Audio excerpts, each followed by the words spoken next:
Am I the a-hole for not giving my girlfriend my social security number so she can run a background check on me? Okay. Great start to a relationship. Wait, maybe not. Maybe they're okay. Maybe this is different. Maybe they're together for a long time and they want to get married or something. I don't know. Okay, so we have a 27 male and a 31 female. I, 27 male, have been in a relationship with my girlfriend, 31, for almost a year now.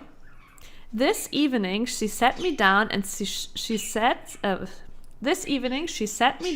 she needs to have a serious conversation with me, and she asked for my social security number. I said absolutely not. Why would you need that? And she told me about her ex-boyfriend that was basically living a double life. He had a bunch of criminal charges in his past that he'd never told her about, and eventually exposed her to some sketchy and dangerous behavior before she broke things off after he cheated. I said, okay, thank you for telling me that, but what does that have to do with my social security number? She said ever since then she had her friend that works for the federal government run background checks on people to make sure they are safe. And because our relationship is progressing, she needs to know I'm a safe partner for her. So she wants my social security number to check my criminal history. Now, for the record, I don't even have a parking ticket. I'm a nerd and a gym rat. All I do is work, go to school, play Dungeons and Dragons, come home, watch anime, rinse and repeat. So I don't care about a background check. She won't find anything. But I'm not giving out my social security number. I don't feel comfortable enough providing that to her friend. When I said that, she got upset, and I said I don't understand what women go through and it's about safety.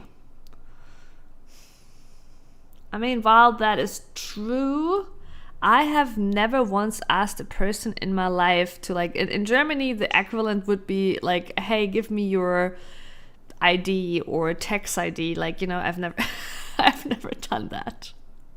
It is kind of like a base of trust when you know someone. It is a red flag. I understand. Okay, I can understand though how, like, that might have left a mark on her, that relationship, obviously, right? And so basically what this is trust issues, right? Hey, Astralis, a beautiful day to you. This is basically trust issues, right? But yeah, okay. You need to sleep? You? Now? At 3 p.m.? Are you, like, still up or what? Wait, were you up all night? But yeah, thank you for tuning in and saying hi. No? How do you need to sleep already? It's like afternoon. Well, okay. Let's finish this story. When I said that, she got upset and I said I don't understand what women go through and it's about safety. And I admitted she's right. I have no idea what women go through, but that doesn't mean I'm giving my social security number out to a complete stranger. She says he isn't a stranger. He's one of her best friends and married to a close friend of hers. And I said, honey, that's great, but I don't know him. I don't trust him because I don't know him. That's my information you're asking for. You can trust him with your personal information if you want, but no one I don't know is getting my social security number or critical details. It's just not happening.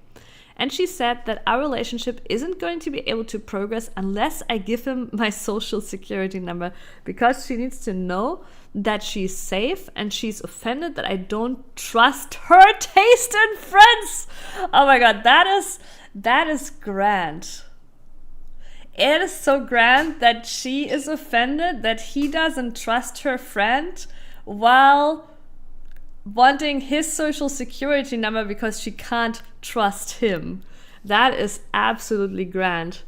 And you would think that, trusting, just him is like an easier feat to do than trusting someone's friend. But yeah. I got up and left at that point and told her I respect her concerns, but her past trauma doesn't give her the right to try and strong-arm me into giving out sensitive information to someone I don't know just because he works for the federal government and has access to a database. I used to work for the federal government, so I can say from experience, everyone working there isn't some wonderful person. I'm not assuming he's a monster or anything, but just working for the feds doesn't prove anything to me. She called me insensitive and hasn't spoken to me since. Personally, I feel like she was gaslighting me into giving her what she wants, but I'm not sure. Yeah, I agree. This is like a trust issue. You haven't slept much. Family breakfast, and I planned to sleep for 2 hours afterwards, but my siblings were 2 hours late. Now I can't even help prepare the party. Oh no. Well, okay, obviously, okay, I get it. You need a nap, basically. You need a nap. A strong nap. But yeah, this is 100% secure trust issue, right? I can understand that her previous relationship made her like have these concerns, right? And since she has a friend working for the feds that can check someone, it was maybe the easy solution for her to just do that instead of trusting people again. But yeah, this is about trust.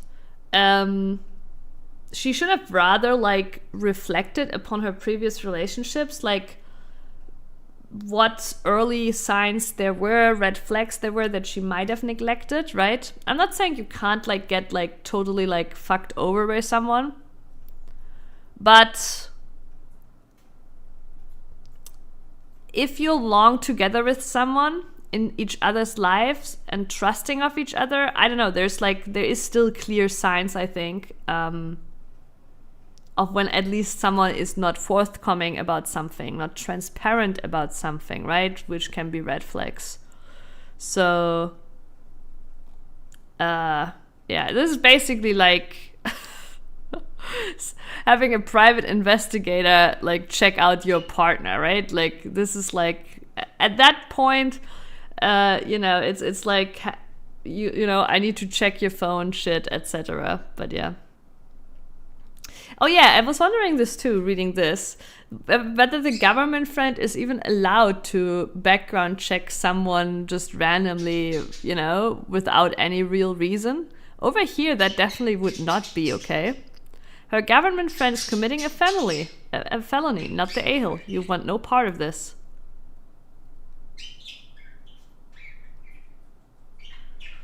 Right, I should trust I was also wondering whether the friend is just lying, right? Because, like, there's also a possibility the friend doesn't actually do the background check and it is just like based on what they think about that person.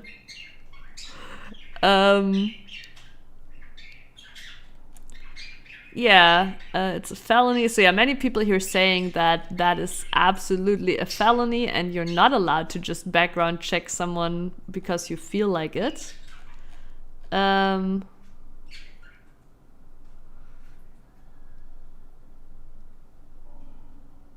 Yeah, how does she know he's not the one running the con?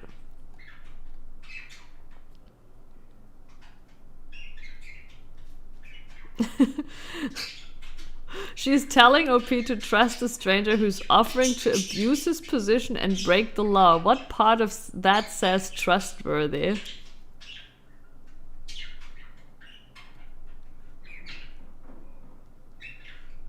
She's getting ready to rob him and ruin his credit.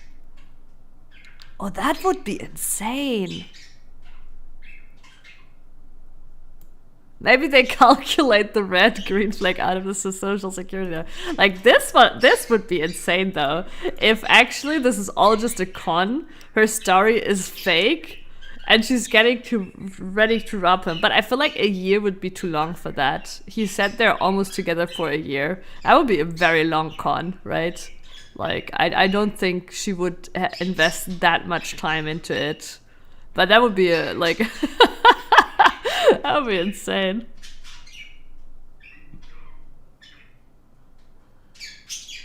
Yeah, this one I also point out. She's blaming him not trusting her friend when she's basically saying she doesn't trust him, yeah.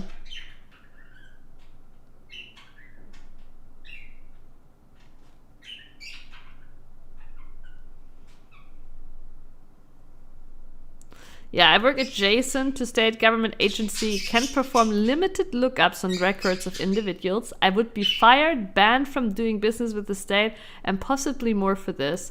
Either this is fake, she's lying, or she found a sucker who works for the government. Shady no matter what. Yeah. Yeah, crazy. Crazy. And also, sleepy. A beautiful day to you. My brain might still be a little bit slower, you know, after the 25-hour stream. And I actually didn't even sleep that long after it. I slept like 9 hours. But Treehugger slept only 7 hours. Insanity. But yeah. Not the a-hole. She has some trust issue. I don't think she's conning him. It's been a year. Like, that would be crazy.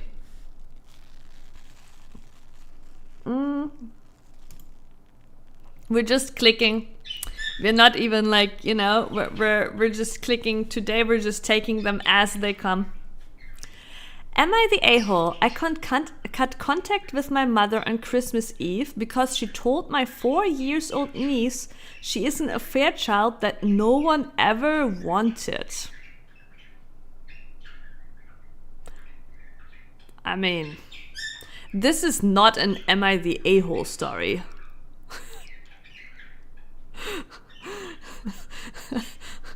I don't think you're the a-hole. This is just peak drama, right? This is just peak drama. Okay, so OP is 30 years female, and we have a brother, 43 male. My brother, 43, has had an affair kid. The girl is now 4 years old. It was fairly ugly. So I don't think it's meant this way, but when you write it in this order, had an affair kid, it was fairly ugly. It sounds like she's writing how ugly this kid was. Oh my god, I know it's not meant like that. Oh my god. It was fairly ugly as he kept the daughter hid from his wife for as long as he could. But finally, when the girl was around 2, it all came out. He tried to be partially present in the little girl's life by visiting her and sending money and bringing gifts. But her mother gave him an ultimatum. He either recognizes the child as his own and legally gives her money, or she will not allow him to visit anymore, as the kid was always insecure whether her dad is coming back or not. This was very unhealthy for her, as my brother sometimes spent a whole day with her and then didn't call for 3 weeks.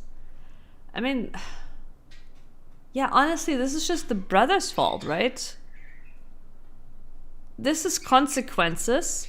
And I mean, nice that he tries to spend time with his daughter, but like, you know, if he's going about it all secrecy, you know, like it's his fault. It's his fault. Like, this like has an undertone of like blaming the mom putting up that ultimatum, but no, she's right too. He was keeping it a secret and not paying up, like, you know. And he probably even could have been like, hey, I will give you the money directly because I need longer to, you know, to manage this situation. She would have probably been fine with that, right? But he wasn't paying up. So definitely like he was just being sunshine daddy, not paying up. Yeah, exactly. Oh no, not the consequences of his own actions. Like, crazy. Like, this is his fault. This was unhealthy for her. I mean, yeah. Now he tries to better himself. Good. For the first time, he wanted the girl to spend Christmas with us and family. But last minute he said he cannot participate as he has some urgent business meeting right before Christmas and has to leave country or he will lose thousands of euros. Okay, whatever. But the little daughter was already very excited to meet her grandma and spend the holidays with Daddy. She's a really sweet child, but overly sensitive and shy. My brother asked me if I can still take her to our family dinner even though he will not be there. I agreed. But our mother drank too much. She does this a lot. She had a very close relationship with my ex-sister-in-law, and since the divorce, she has been drinking even more. The little girl wanted to give her a gift she made, some drawing, but she was cold. And in the end, she told her that she was a kid no one wanted and her existence destroyed our family. What a mother from hell. Holy fucking Christ.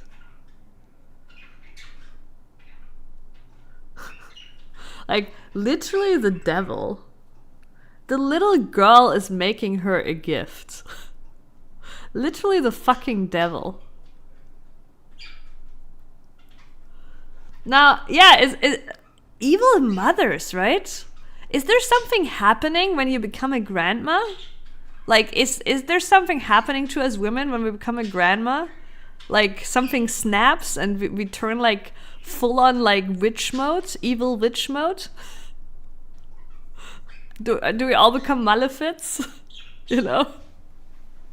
I mean, I haven't seen it in my mom, and she's a grandma, right? My brother has a daughter. My mom has been good so far. But I'm gonna keep a close eye on my mom now.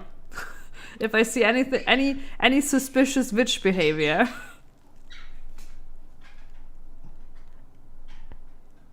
Yeah, it's the child. Yeah. It's such a common thing, right? The hate being on the kids. We had the story last time, right, with the siblings and their half sister that they treated awfully for the affair. Like, it's crazy. Like, and you would think, like, the mothers, the grandmothers, they have a lot of wisdom gathered throughout life, right? Because they have seen all the drama. They have seen it all, right? They should have the wisdom how to handle this.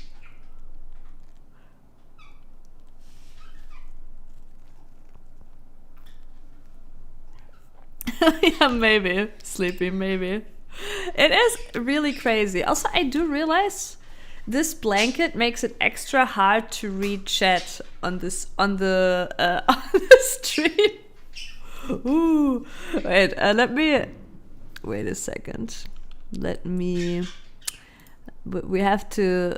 snack this chat background thingy here. Copy. That didn't work. Why did that not work? Huh. Okay, we try again. Oh, copy is grayed out for that. That is interesting. Okay, I guess I have to do it manually. There we go.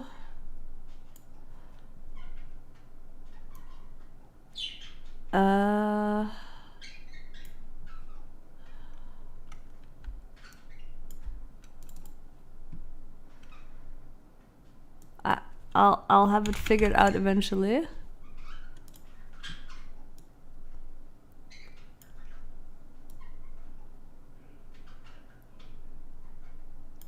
There we go. Does that look awkward?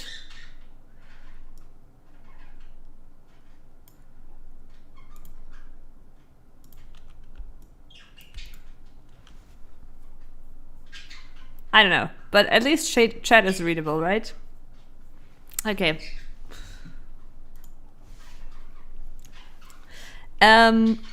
But yeah, it's fucking weird. People letting this shit out, and you letting it out on a little kid that makes you a present, right? That's why it's like devil territory. It's like blaming a little puppy. Like, it's crazy. Like, it's crazy that people like this exist.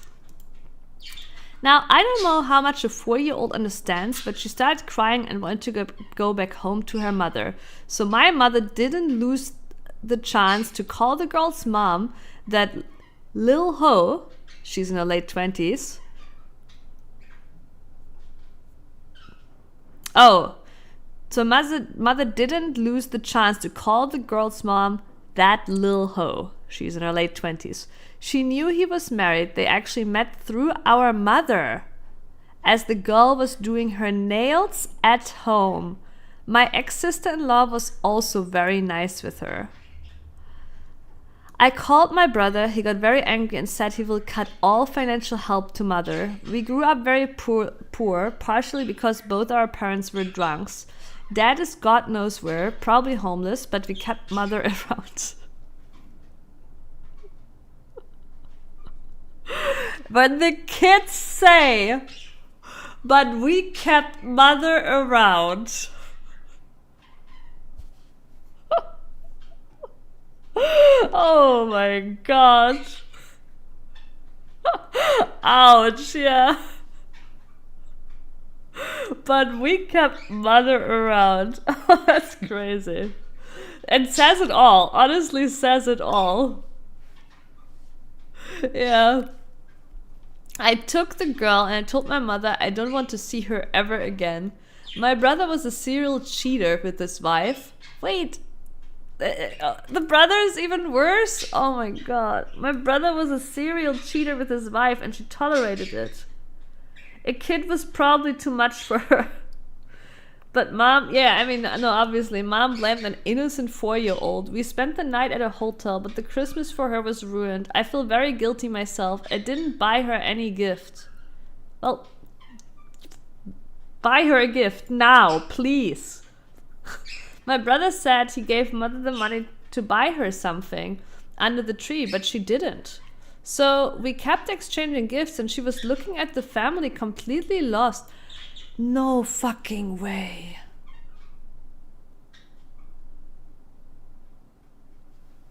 Oh my fucking god.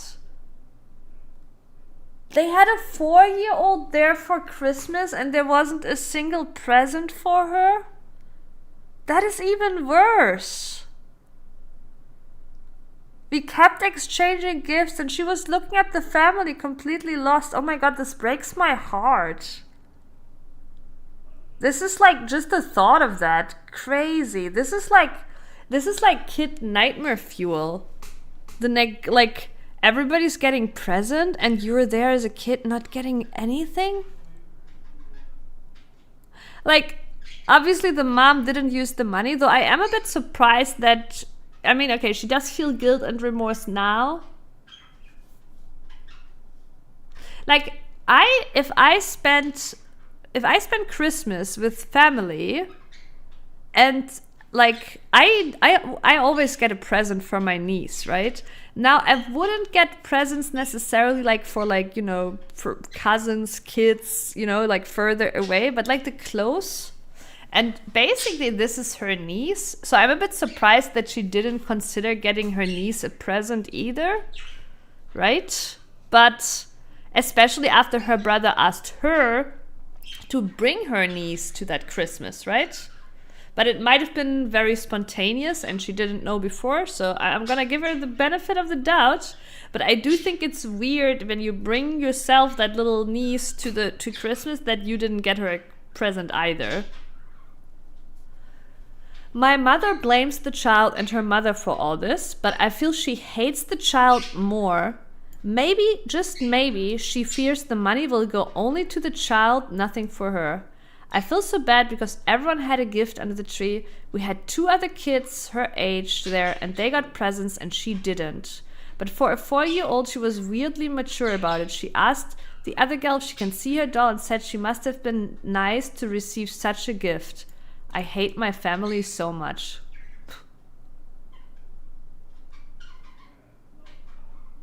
I mean, it's not really ignored. I mean, obviously, but like we already know the mother is the devil, so obviously she pocketed the money, right? Pocketed the gift money. But it's a bit overshadowed by just the simple fact of this 4-year-old sitting there not getting anything. I get it, right? Like, it's true. I didn't like super highlight it because I felt like, okay, that was obvious. We already knew. We had already established the mother was the devil, so this didn't come as a shock to me anymore, that the mother also pocketed the money, right? But, and I was more like, okay, I get that, but why did OP not consider getting a present either, right? Unless that gift money, I don't know, like, I still think it's weird. Like, I would never consider going with my niece to a Christmas party and not getting her a present, you know? If it's like, but like, as I said, a little bit benefit of the doubt, maybe it was spontaneous. Mossy Froggies, welcome. I hate my family so much line blew your mind. It is a little bit shifting away from, at least I think she could have brought a gift herself for the 4-year-old, right? It's a bit shifting away the blame away from that. But besides that, it is like nothing of this is really OP's fault, right? Like it's her cheating, serial cheating brother, and then her devil mother, right? Like wait, is OP was female, yeah. So I hate my family so much. Also, I want to point out here, it's quite obvious that this is not native English speaking. Like we don't know her nationality, but it's quite obvious, right, from the language. So I hate my family so much could be a little bit lost in translation too, and could be meant as a more like, you know, I hate how this went, or I you know, or maybe also a feeling of like just like anger in the moment, right? Then more than in a permanent sense, you know. But yeah, I'm still honestly, but I am with OP on this one. Like, I think this line, right? I don't know when you joined, but this line here, Dad is God knows where, probably homeless, but we kept mother around. This is the craziest line and says a lot about the family dynamic, right? It says like so much about this family dynamic, and that also kind of like explains this final line a lot, I think, right? We kept mother around. It's really obvious that this is a very broken family dynamic. But I am also a little bit like, I would have immediately, on that evening, you know, if she hadn't gotten a present, you know, and we're leaving, I would have immediately taken her somewhere to have like a grand Christmas feast. I don't know, right? Obviously, I don't know. Maybe that's like not something OP could really afford, right? I don't want to like say like, you know, but still, like, I don't know. I definitely get it. It feels awful. The mother is the devil. Obviously, this is not an Am I the A-hole story. Like the only thing you could really find is, why did you not consider bringing a present yourself for your niece, right? Yeah, and the thought of a little 4-year-old sitting at a Christmas and not getting a single present, and there's other kids getting presents, Jesus.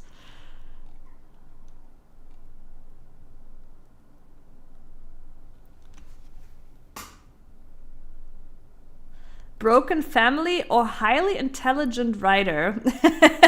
Yeah, we always, like, obviously we never know whether the stories are fake, but we do know the story isn't AI, because AI wouldn't have made these kind of like typos and obvious translation mistakes, though AI in their language and then auto-translate it.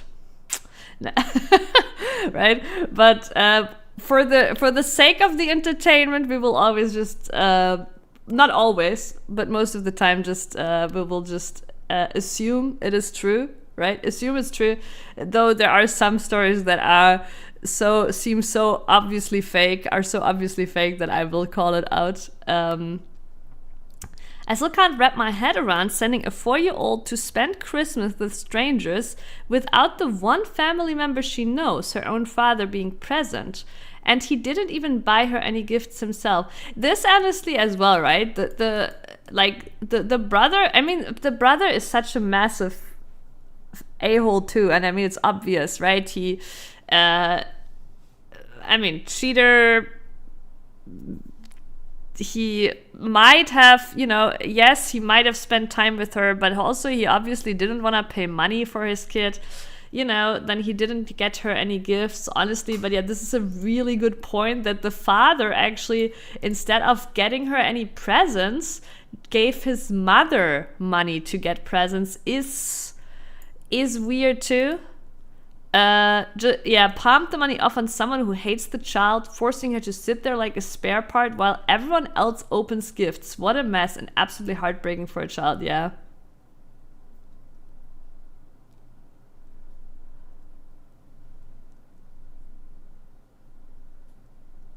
I think OP is the a-hole for not posting a real Am I the a-hole story.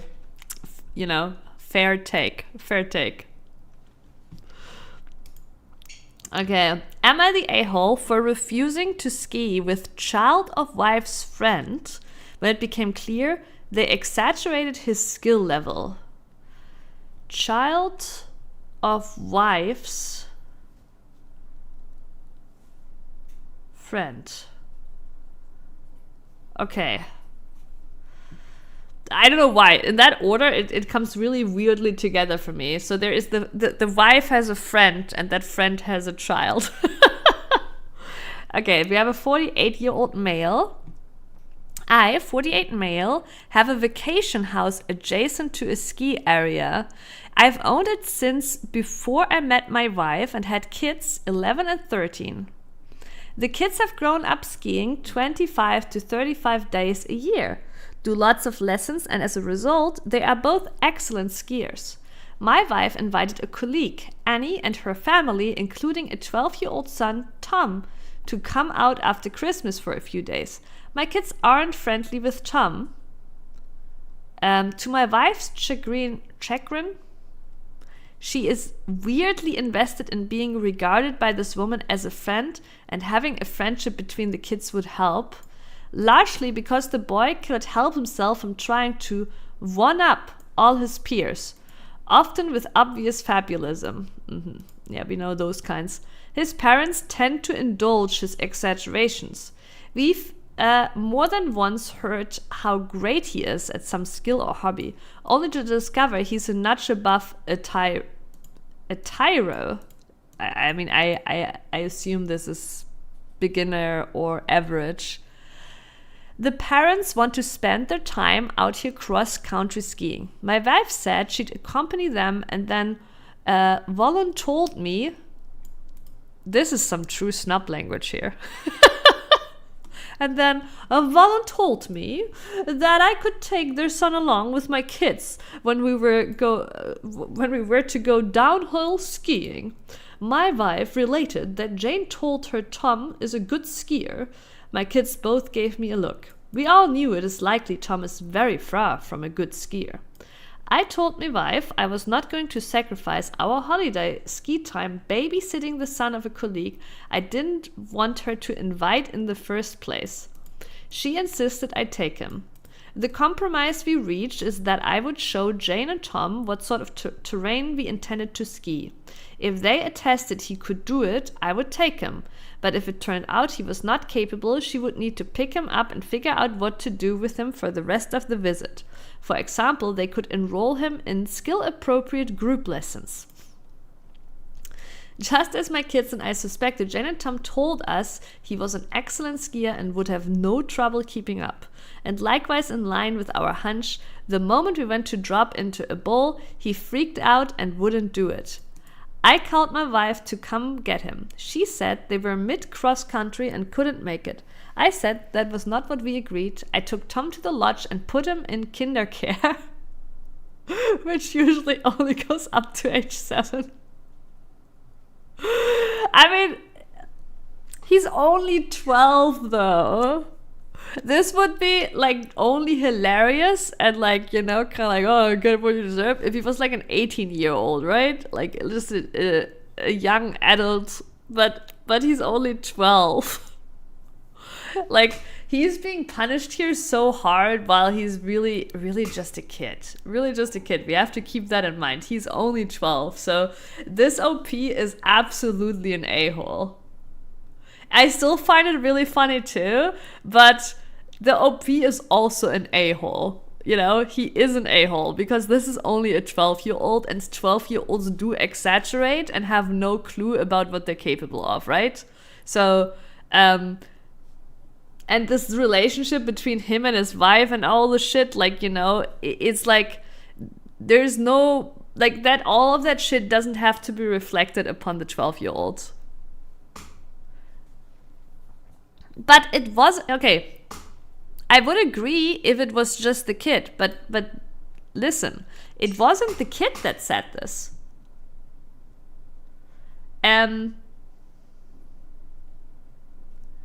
Like, it was the parents, right? The compromise we reached is that I would show Jane and Tom, the parents, what sort of terrain we intended to ski. If they attested he could do it, I would take him. He's 12. Wait, is Tom the kid?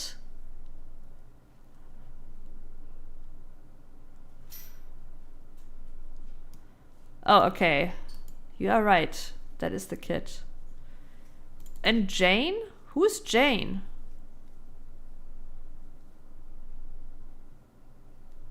Because the friend is Annie.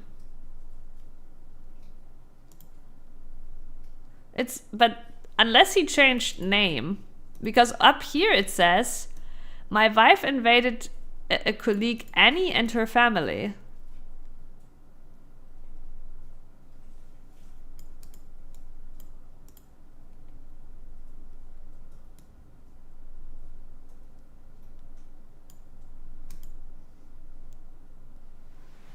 AI story? This is a typical AI error. Changing up the names mid-story. Like, how do you only once write Annie and then...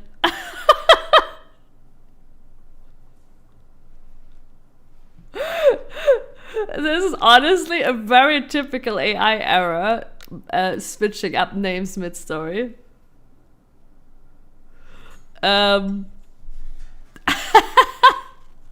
Well, okay, Jane is the mom, okay.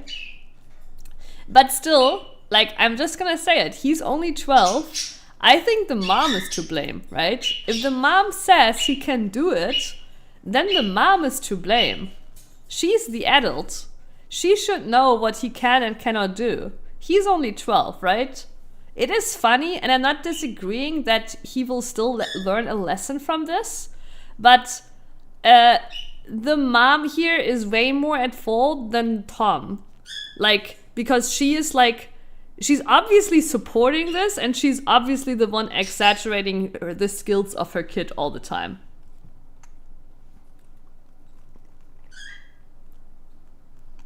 He's only 12, but yeah. Hey, it's a beautiful day to you. You never learn your lessons? Yeah. I can relate to that. There's certain things you will never learn your lesson. You just stick to who you are.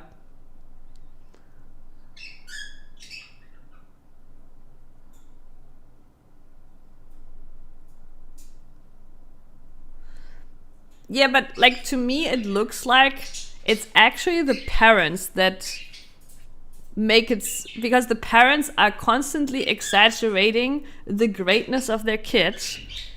That's why he is like that, right? He's only 12. Like, honestly, the parents need to be taught a lesson, not the 12-year-old. I mean, I don't disagree that this will teach him a kind of lesson, but is he even old enough to understand, like,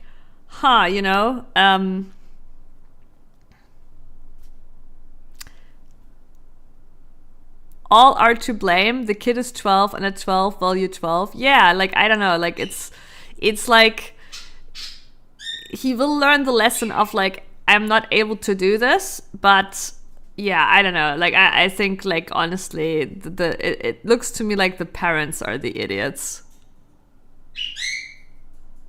Tom is a highly skilled reflector. Jane will assure you of that. I mean, Annie. Should we ask ChatGPT to write a continuation of this story? Well, I'll still finish the story off, okay? Maybe there's some other highlights here to find. So, we're right. I said that was not what we agreed. I took Tom to the lodge and put him in kindercare, which usually only goes up to age 7. But since I know a lot of the staff at the mountain, they took him and left a voicemail for my wife to let her and Tom's parents know. We skied for 3 hours and never heard from them. We stopped by kindercare on the way out and Tom was still there, unhappy. I mean, still funny. I don't disagree. It is funny. The 12-year-old Tom sitting in kindercare with the 7-year-olds. It is still very funny. Jane, her husband, and my wife were not happy when they finally got in touch and learned what I did. I told them that Tom was not capable of keeping up, that it's not surprising or a bad reflection on Tom because my kids have had a very unusual amount of skiing experience. But the fact is that I was very clear about the difficulty level of what we intended to ski, and we could have made other arrangements for Tom if they had been honest about his skill level. So, was this an a-hole move or reasonable? Adding, to clarify a few things, I did mention to my wife the possibility of getting Tom an instructor for the day, but she was kind of like, now let's see how it goes first. Annie says, wait, we're back to Annie. Fuck. Wait.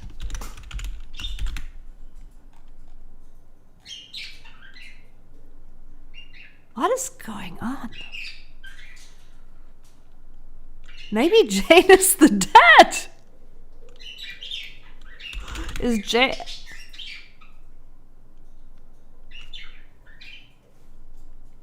No, it says Jane, her husband, or it's or is it Jane and her husband, or is it Jane, her husband? Wait. Is Annie the dad? Which is it? Shit. Maybe we got this all wrong. Maybe Jane is the father. See, Jane, this is not Jane and her husband. This is Jane, her husband. Okay. Wait, maybe we'll get a clarification on this. I need to check the comments if anybody else brought this whole Jane versus Annie thing up. I don't know, but this screams divorce. Yeah, that is always like a safe insertion. Safe insertion. To clarify a few things, okay, given that a 3-hour private now costs around $400, I can see why Annie might not be enthusiastic about that. There are some youth groups too, but they have been long fully booked up. I did get a short opportunity to see Tom ski easy terrain or terrain on our way over to the lift that serves the bowl and on the road to the bowl, and he seemed like an intermediate skier. The bowl we were trying is the easiest on the mountain. Wait, so he did think...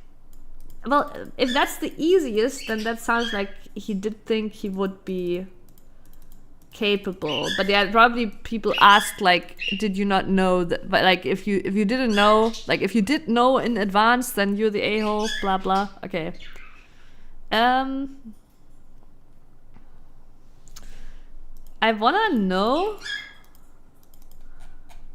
Okay, let's scroll a little. Nobody is mentioning this whole Anne.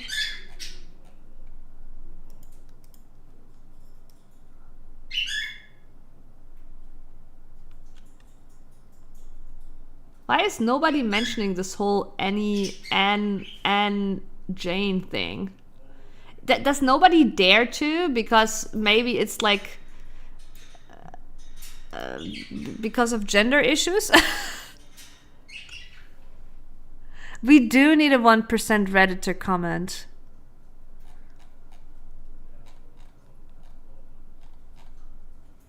I don't know. It's so hilarious because this is a common mistake made by AI. But on the same hand, I don't even think the story is drama driven enough to be AI, and you can kind of tell the snob. I don't know, the snob speech too. I think this whole relationship between the OP and his wife is weird. The way he writes is weird. The 12-year-old, like, the parents are assholes for making the 12-year-old always, like, exaggerate his skills. Yeah, I don't think the 12-year-old is really to blame, in all honesty. Even though he will still take a lesson away. All right. Am I the a-hole for being honest about why I wasn't going to be at my parents' house when my sister visited? Dun dun dun, drama with a sister. My sister 51, let's call her Jane. We have another Jane. Wait, maybe I'm just out of the loop. What if Jane is a Redditor term for a certain type of person? What if we've moved on from Karens to Janes? Yeah, I agree, Sleepy. I don't like the guy. He crafted his post to make himself seem, but yeah, no, 100% Mossy. Like, I think the best way for me to put it with the previous OP is, there is a lot of malicious compliance in what he did, right? While making himself seem like the educated, rich, expert skier, you know. Oh, my family, you know, gets high, like, let's get lessons every year, right? I don't know. It seems very arrogant, very snobby, and a lot of malicious compliance, basically. Yeah, true. Everyone kind of was an asshole. That is true, Apes. I do think Jane is very common, probably. Yeah. Okay. My sister, 51, let's call her Jane, rarely communicates with the family, doesn't return texts, and often seems selfish with her time. Despite this, I've tried to maintain a relationship with her because I love my nephew, 11. Okay. About a month ago, Jane told me I was not allowed to be at our parents' house when she visited with my nephew. She explained that she wanted time alone with our parents because she doesn't get much of it. I can understand that. Wanting alone time with them makes sense, but if that's the case, tell them yourself. Don't leave it to me to do your dirty work. Recently, our parents let me know Jane was coming to visit and asked if I would be there. I said, no, I'm not allowed to be here when Jane visits. Well, this sounds a bit more... I'm not allowed to be here when Jane visits. Sounds like I'm never allowed to be there when Jane visits. I knew my dad, 90, wouldn't... Wait, how old is OP, by the way? Is he younger or older? I don't know. I knew my dad, 90, wouldn't like hearing that, and sure enough, he let Jane know what I said, and he was not happy. I love my dad, but he has been verbally abusive to his kids all of our lives. Me being the oldest, I have tried to shield my siblings from the wrath. He gets very hurtful and has called me cunt, stupid bye. You get the drift. I have made peace with this because he has been to therapy, started meds, etc. Does he still have a temper? Sometimes. Do I ignore his 90-year-old outbursts? You bet, because he is generous of spirit, weird and funny the other 90%. Now, Jane is furious with me for escalating things, but I don't think I did anything wrong. I didn't create this situation, she did. I wasn't going to lie or cover for her to make things easier for her. She made this choice, and I simply spoke the truth about her incredibly selfish and hurtful decision. Listen, I also think it's weird from her, but like up here he said, yeah, I get it, it's fine. And then 3 paragraphs later it's like, incredibly selfish and hurtful decision. Like, where was it? I can understand that. Wanting alone time with them makes sense, you know. But we're all Gucci here. It's all cool. Cool decision, you know. I've chosen to live near my parents to spend meaningful time with them, and I've worked hard to build and maintain that relationship. I'm not going to apologize for that or let Jane shift the blame onto me because she didn't want to have an uncomfortable conversation. Yeah, everyone sucks here. This feels like part of an endless cycle where Jane puts me in difficult situations and then gets mad at me when I don't protect her from the consequences. I'm seriously considering going no contact with her and setting up visits with my nephew through his dad. Because this is exhausting. But I'm not sure if that's the right decision. Aren't we a little bit in overreacting territory right now? Maybe Jane is right. Maybe he does tend to escalate things. So Reddit, am I the a-hole for telling my parents the truth and refusing to cover for my sister? This is an everyone sucks situation. I do think it's giga weird that the sister is like, she doesn't want him to be there and spend time alone with her parents. It's also even weirder when the sister doesn't voice that to her parents. Like, this whole situation didn't need to exist. If I want to spend some time with my mom, talking just to her, I call my mom and I tell her, hey mom, I would like to talk to you, just the 2 of us. If then my brother somehow gets wind of it, I will tell him, hey, I'm sorry, it's weird, I know, but in this case, we wanted to, have some chatterino, just the 2 of us, right? And yeah.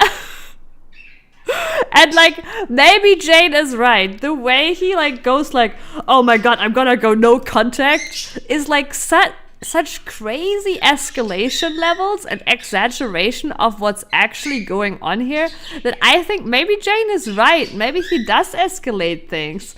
And, maybe Jane just really doesn't like her brother. A chatterino? Like, I don't know. This is like, this whole situation didn't have to exist. Jane should have told her parents 100% that she just wanted to spend time just with them.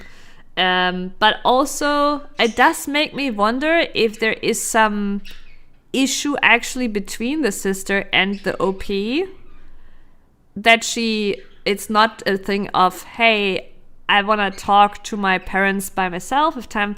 It does clearly feel like she actually doesn't want her brother in her life.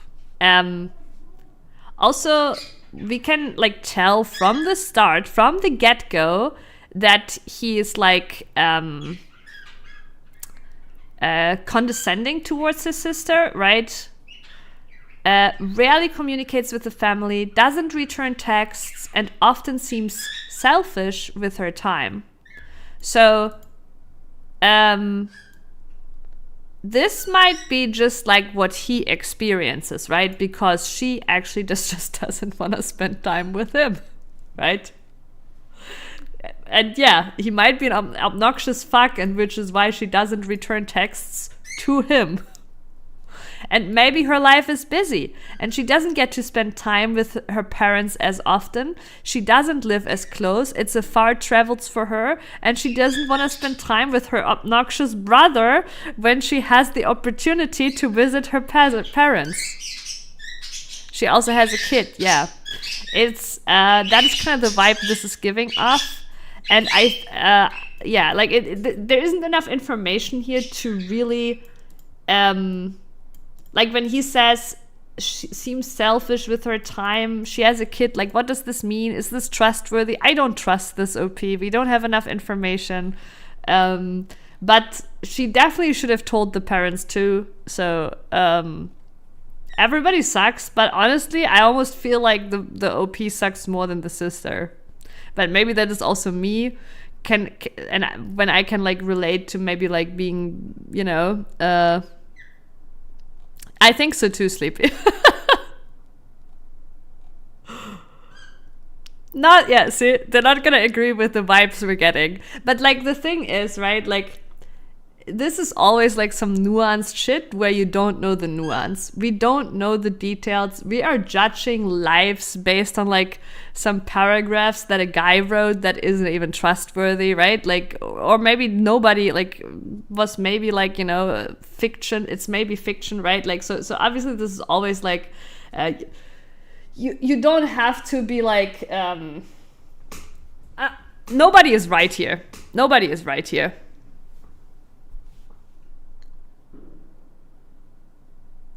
It's interesting. I read this the other way. I feel a genuine thing from the OP. Listen, don't get me wrong. I don't think like, you know, when I say this, I'm obviously exaggerating. Like, you know, I have no clue whether this OP is an obnoxious person or an a-hole or anything, right?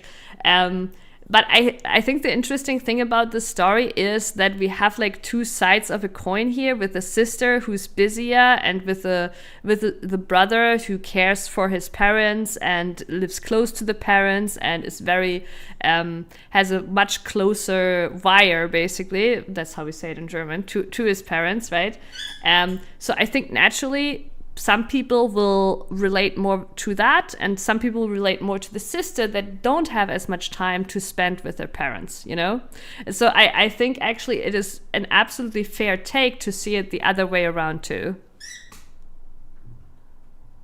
100% confident, OP is at least somewhat annoying. Yeah, the thing is though, right? It sounds like he is definitely condescending towards his sister for not spending the same amount of time with the family, right? And he also points out how he moved closer to be able to spend all this time with the family, and it definitely sounds like he blames her for not doing that, but we don't know her circumstances, right? Like this isn't something everybody can do, right? She might have her job like, you know, cities away. She might have her husband's family might also be somewhere else, like, you know.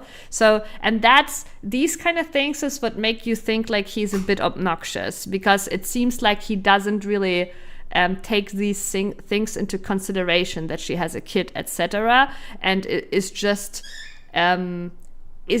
basically seeing this from his life, from his perspective. 100%, Marcy, 100%. Maybe he moved closer to his family because nobody else wanted to spend time with him. Oh man, Sleepy is going full on bully mode now.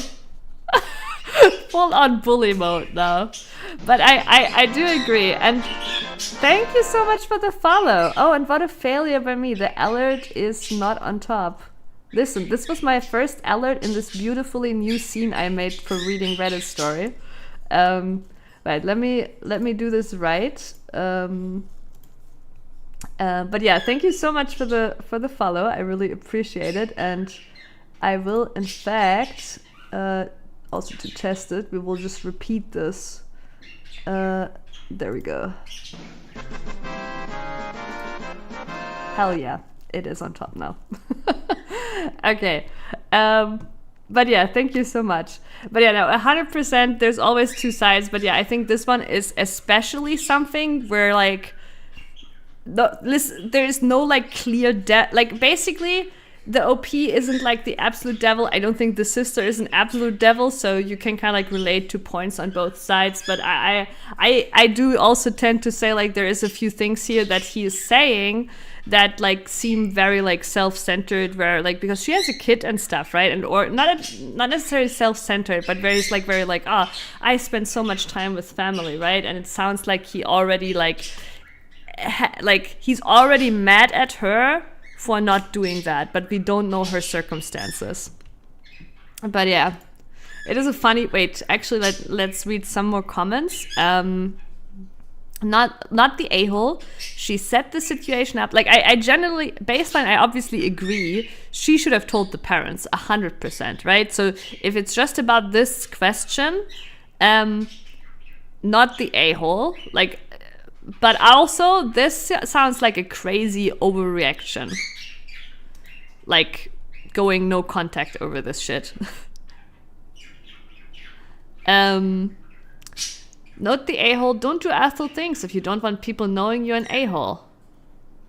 I have one of those. I do the same thing, lol. Our parents are gone. Neither me or the other two sisters talk to her anymore. I have one of those. Jesus.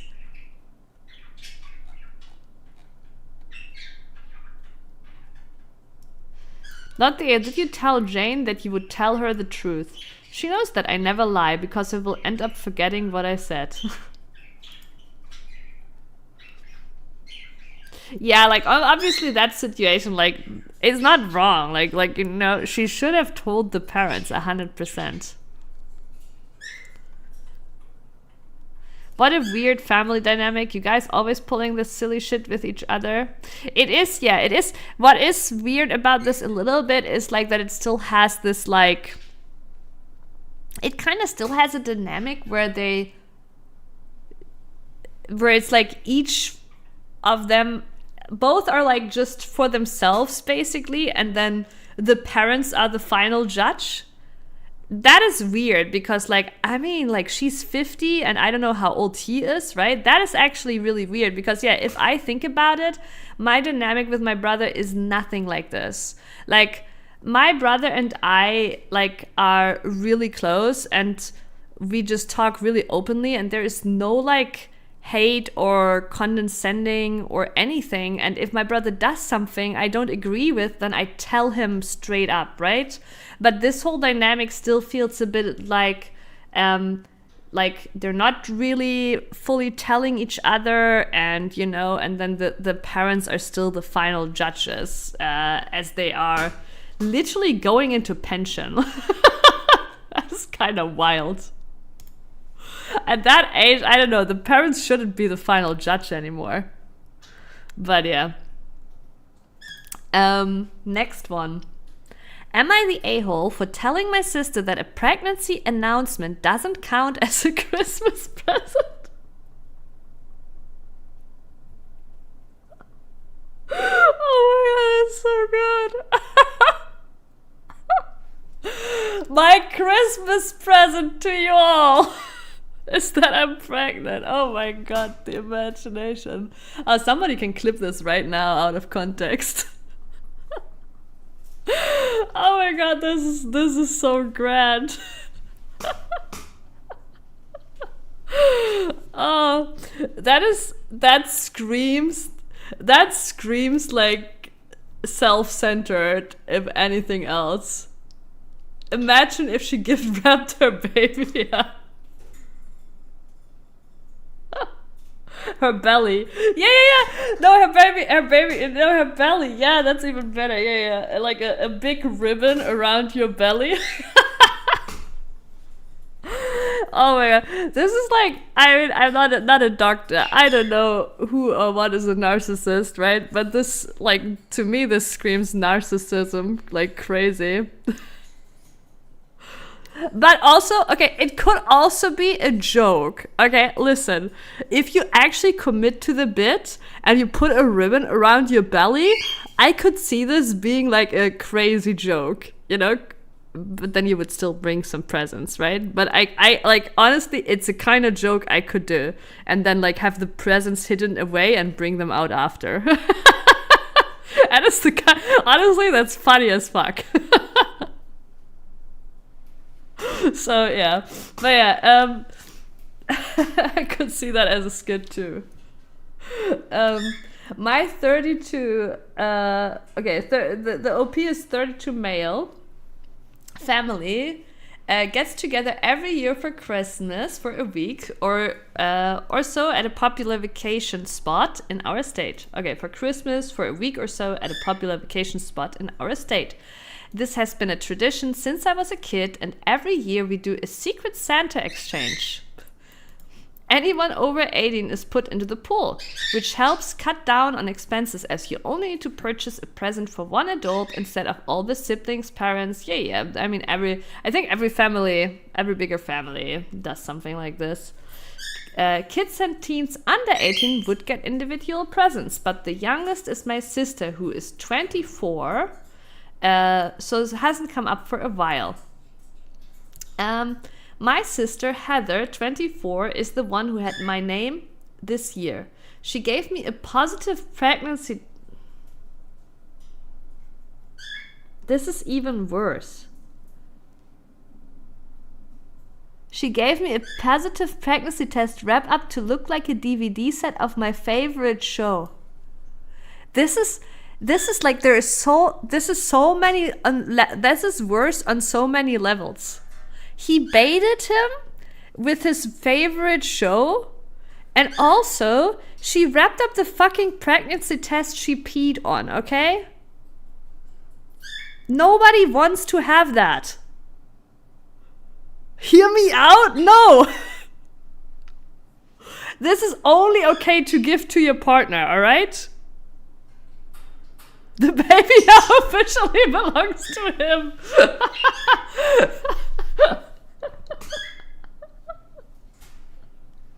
This is so much worse. What I thought is, oh, she announced it at Christmas to her family and was like, oh, my this year's presents from me to all of you is, that's what I thought. Oh my god, this is even worse. The bait with his favorite show? That is evil. That is evil. She made him think he was getting something about his favorite show. That is just evil. And then the fucking pregnancy test she pissed on. She literally pissed all over his present. You only give your pregnancy test to your partner, okay? Like, ugh. Like, what is that? I would not accept this gift from my sister, yeah? You can sell it for 50 to 100. I unwrapped it. I mean, okay, to be fair, there might be some weird fucks out there that would be into that shit, right? Like just like the bath water, the Baldaphine bath water and stuff. Like, I don't know, there might be some weird people out there that might be into that shit. So maybe actually you can sell the pregnancy test itself. But yeah, with a photo of your sister though, right? Like, they need to know that she's hot. I don't think it works otherwise. I unwrapped it and congratulated her, but was curious about what happened to the DVDs. I thought maybe she had them set aside since she had the packaging for the box set. That's actually true. She has the box set, so the DVDs should exist, right? She got mad and told me that her present to me and the family was the pregnancy and that she didn't have the DVDs. I told her that I was happy for her but felt a little cheated. The Secret Santa presents are supposed to be either handmade or between $50 to $100. That is actually pretty high Secret Santa value gifts. When we did it in our family, it was like 10 to 20. Everything is expensive in the US. From what I know, it's not like really... I mean, okay, it depends where you live, obviously, right? There is some extremely expensive cities, but on average, US isn't that expensive. Like especially if you compare like to Finland, Sweden, like the Scandinavian countries are on average more expensive, apes. But I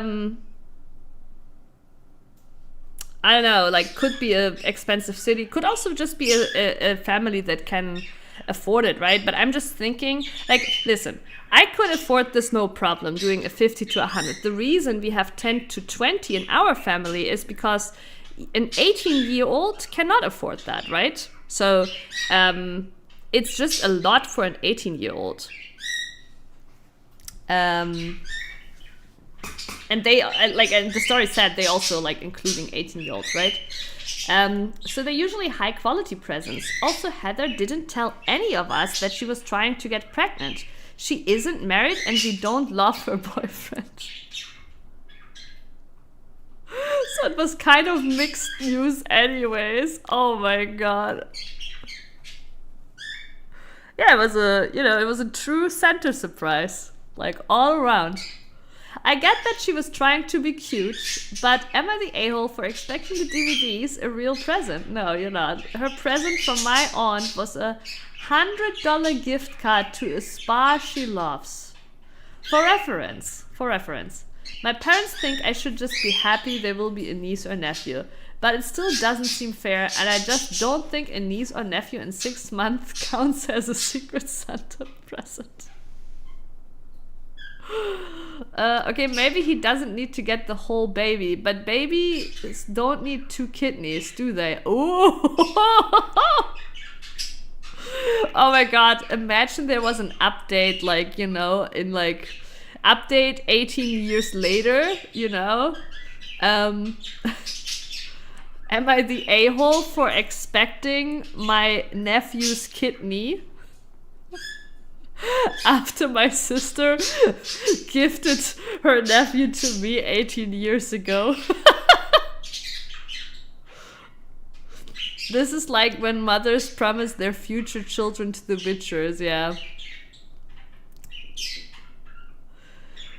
Not the a-hole. A gift like that is really only accepted to her significant other. Yeah, I think, if it was to her partner, this would have been... somewhat, but even then, I wouldn't even, especially the bait. How dare you bait with the DVD box of his favorite show? I don't know, I wouldn't even, even my partner, I would still make a proper gift. And apparently they have this rule of, make a gift, handmade gift. If she doesn't have the money, make something handmade.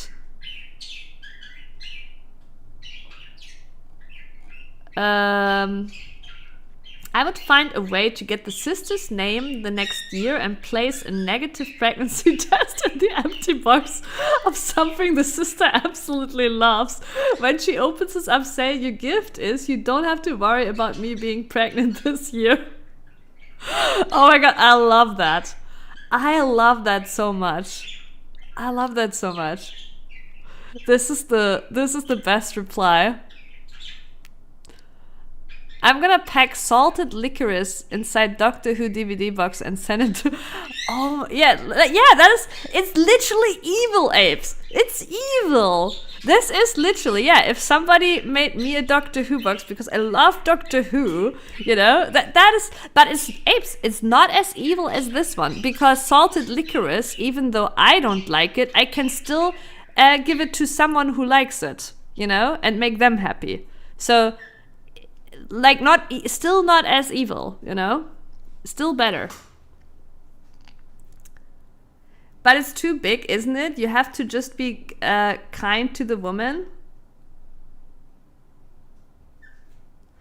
You can't point out now how crass the whole thing is. No, that's the thing, right? I imagine he was throughout the evening. And the way it read, it also sounded like he didn't really make a big deal out of it. It said it sounded like he said initially thank you, and then later approached her with well, maybe it wasn't later, but the way I understood it, he was politely grateful as we would be, and then approached her about where the fuck are the DVDs? He sounds, even the way he writes it, I think sounds very trying to navigate this politely. That's the way it reads, right? I unwrapped it and congratulated her, but was curious about what happened to the DVDs. So yeah, he probably was just, what happened to the DVDs? I think that's literally what he asked. What happened to the DVDs? She got mad and told me, yeah, so it doesn't sound like he made a big deal out of it, to be honest.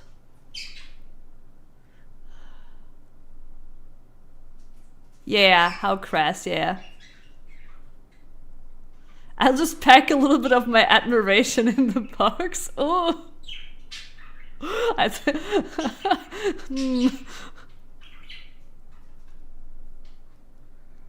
She needs peeps on side right now. Sis needs peeps on side right now. Yeah, no, like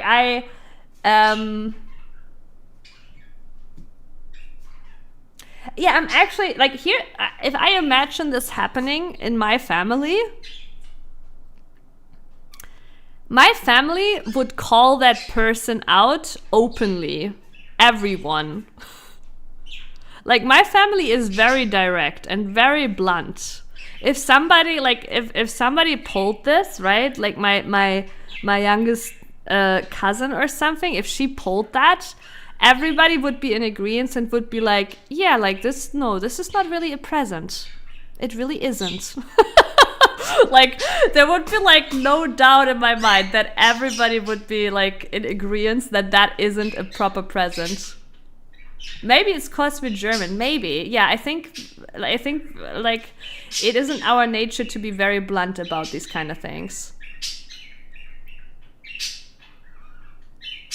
You think he's the a-hole for not giving her the scolding she deserves? Interesting. That is you can have that take, but then again, she is an adult, so, I mean, obviously I know you're half joking, right? But she's an adult, he's an adult, he has no responsibility anymore to scold. Prince, I failed. Alright, a beautiful day to you, Prince. That's still so funny. Like, I can even imagine at my family, I think everybody would, like, take a second and be like, huh? Like, huh? But I can even imagine that not even the person that getting the present would have to point it out. I could, like, even, like, like, the older ones in my family would be like, is that all? Like, that would be so fucking obvious. That would be so fucking obvious. She does. That is, yeah, she does. And I think the present next year, like the reply present, is the perfect response, because then they're even, right? I think that is the perfect response. Am I the a-hole for snapping at a hotel receptionist after being given the wrong room 3 times? I was on a trip recently and booked a room at a fairly nice hotel. I specifically paid extra for a room with a king bed and a city view because it was supposed to be a relaxing getaway. When I checked in, they gave me a room with 2 twin beds and a view of the parking lot. I went back to the front desk, politely explained the issue, and they apologized, saying there was a mix-up. They gave me another room key, but when I got to that room, it still wasn't right. This time, it was a queen bed with no view at all. Wait, no window? Was it a hotel room without a window? Oh my god, an expensive hotel room without a window? I was annoyed, but kept my cool and went back to the desk again. They apologized again and assured me the next room would be correct. Spoiler, it wasn't. The third room wasn't even cleaned yet. There were 2 towels on the floor and an unmade bed. At that point, I was exhausted and frustrated. I went back to the front desk and snapped at the receptionist. I didn't yell or swear, but I raised my voice and told them it was ridiculous that I couldn't get the room I paid for after 3 tries. The receptionist looked flustered and said they were doing their best, but I wasn't really in the mood to hear it. They eventually upgraded me to a suite, but when I told a friend about the situation, they said I overreacted, that wasn't the receptionist's fault because they don't control room assignments. Is your friend working as a receptionist by any chance? I feel like I was justified in being upset, but now I'm wondering if I crossed the line. I mean, if he didn't yell or swear, I think it's fine. Like, I would be pissed at that point too. Like, obviously we don't know how bad he reacted, right? If he truly did not yell and not swear, I think there's really no issue here at all. Of course, if he yelled and swore, then it's different. He should, like, you know, because yeah, it's true. At the end of the day, though honestly, even if she's not like controlling the room assignments, I don't know if she or he, right? The receptionist should know which rooms have which features, right? They should know this is a room with, so they are capable of catching it the moment he states what he paid for. So I think there is at least like at least lack of knowledge on the receptionist side. But yeah, this is a short one, not the a-hole. You know, the friend is a fucking receptionist apologist. It's fine. I obviously don't think you should yell at people or anything, right? Because yeah, at the end of the day, you know, they're working, earning their money. But yeah. But nobody can expect you to stay perfectly polite and kind. And I 100% think the receptionist should be able to catch this mistake.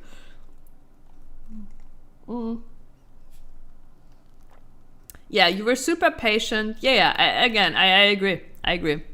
Like, he was patient with it. Yeah, as a former hotel receptionist, they're literally the only ones who control the room assignments. You have every right to be upset. Yeah, like, I would also think, I don't know, there might be hotels where they do not control the assignment and they're literally just there handing out keys. But I think then they should still know which rooms are where and what, like that this one is a parking lot view or this one has no window, you know? I can imagine OP Karen screaming about how he's not yelling. That is the thing. That is the one thing, right? Why I said if he truly wasn't yelling, right? Because we never know. He might be, I wasn't yelling, I wasn't swearing, right? But in reality, he was like being extremely upset about it, screaming his lungs out. The guy paid for a room and not an aesthetic experience. But he did here, right? He booked a room at a fairly nice hotel. He specifically paid extra for a room with a king bed and a city view. And this is common. I know that myself. I've booked many hotels myself for either work trips or table soccer tournaments. I used to play a lot of table soccer. So, and these are very common features that you can check and pay extra for. So this is definitely a common thing where they give you these check boxes to say, oh, I want, like, you can either not care and then you don't pay anything extra, right? Or you can pay this. So, and since he's specifically paid for these features, right? I think he's absolutely here in the right. I would agree with you, Mossy, if he hadn't actually paid for these features. But also the guy might have been screaming like crazy. Because the friend was kind of like defending the receptionist, making me think maybe he wasn't as polite as it seems the way he writes it. But yeah. But then it would still be an everybody sucks situation rather than, you know, because yeah, he paid for it. He didn't get what he paid for, right? I booked a regular room for Burl and that room tried to kill me by dropping a ceiling tile in the bathroom. Did it drop while you were in the bathroom? You missed that part, yeah. Were you actually in the bathroom when it happened? That is so fucking scary. Oh my god. That is fucking scary. Also, what are the odds, right? That it literally fell as you were in the bathroom, right? But maybe this means you're less likely to now get hit by a ceiling tile and die from that, right? Because you already had one fall very closely to you, so I think you're in the good now, like for causes of exit, like causes of death, you know? But yeah, that is crazy.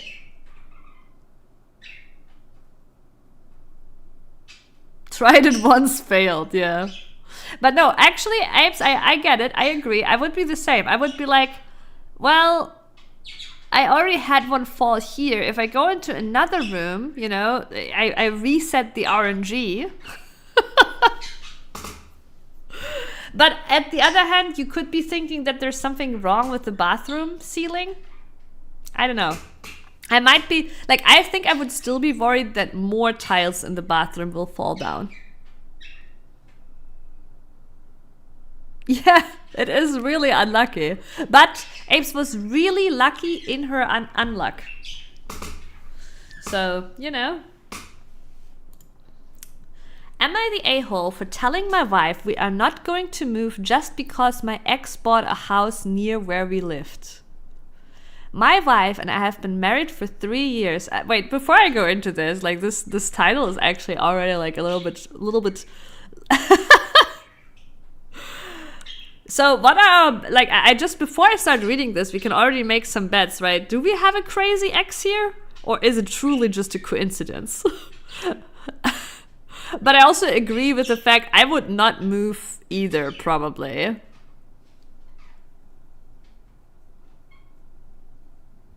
There's always some shit happening every time I visit Germany. Really, Apes?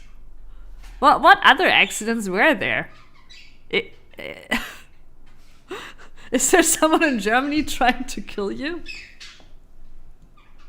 Yes, really? Okay. Okay, my wife, while you write it out, I will go ahead with the story. My wife and I have been married for 3 years and together for 6. A couple of years ago, we bought a house in a pretty nice community. It was a huge investment, but the house has been worth it and our community is very peaceful. Last week, when my wife and I were walking in the park, we ran into my ex. I was shocked because I haven't seen her or spoken to her in a very long time. For context, my ex and I dated for the entirety of high school and college, so almost 9 years. We were really serious about marriage, but ultimately we got both cold feet and broke up. The breakup was the worst experience of my life. And it took me a lot of time and therapy to get over it. Like, I've had bad breakups too.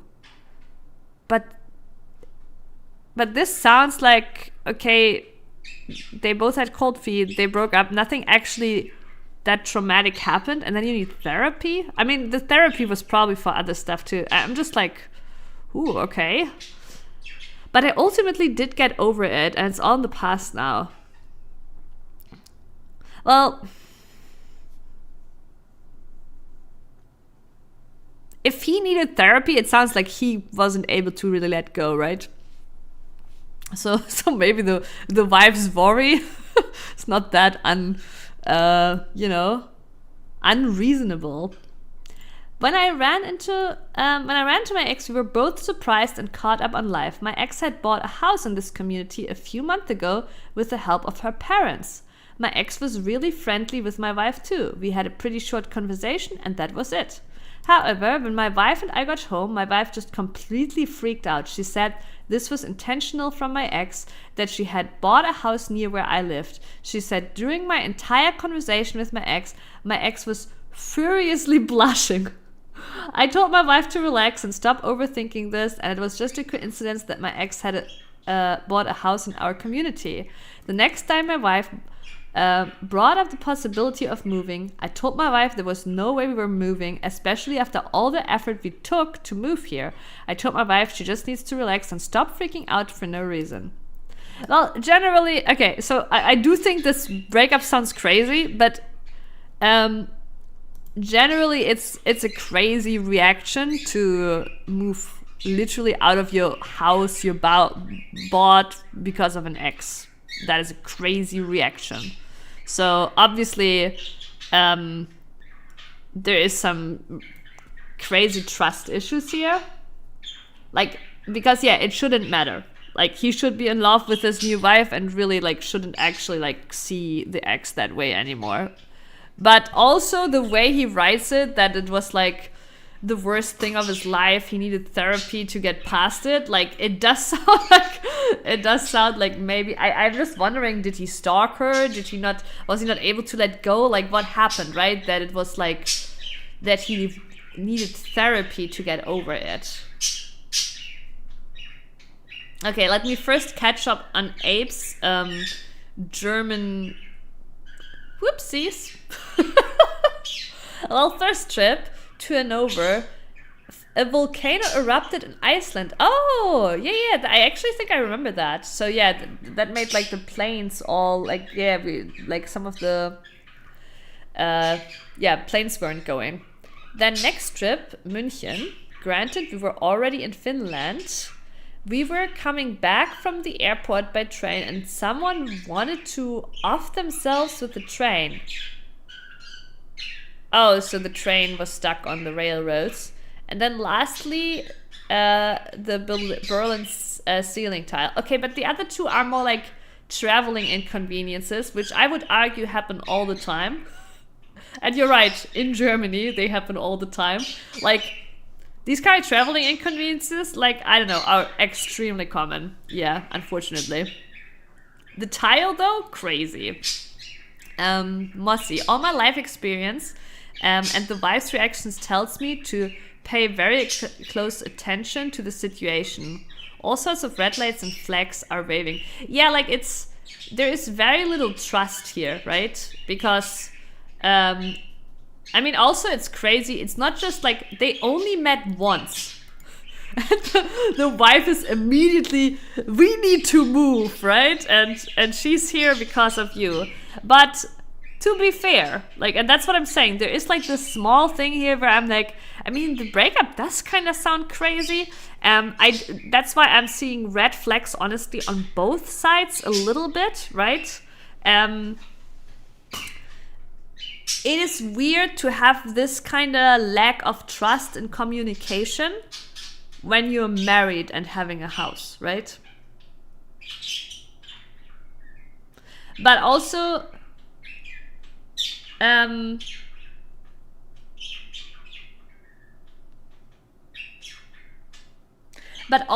feel like he could do more to reassure her, to be honest. But it all sounds like there's a huge lack of communication and trust. But he could do more to reassure her, being like, hey, obviously, I mean, they were together for 9 years. Obviously, they will get along well. But like from my own experience, right? When I meet an ex-partner, like all my breakups have been relatively amicably, right? There has been no big drama, we hate each other or whatever, right? So if I run into an ex now, I don't hate them. I will still get along well with them because I spent a lot of time with them, but I won't see them that way anymore, right? And that is like when I am in a relationship with someone, they are my priority and they are the only person I'm seeing that way. I'm seeing in a romantic way, right? Like, no matter who I meet, etc., I might find them nice, I might get along well with them. I don't see them in that way, right? That's kind of how it works for me. And I think if you go out and you're in a relationship and you feel attracted to someone in a romantic way, then something is wrong with your relationship, right? That is like your first sign of, okay, something is wrong, right? Because you shouldn't feel that way towards anyone if you're committed to your relationship. So all I'm saying, like, the wife reaction is obviously crazy, but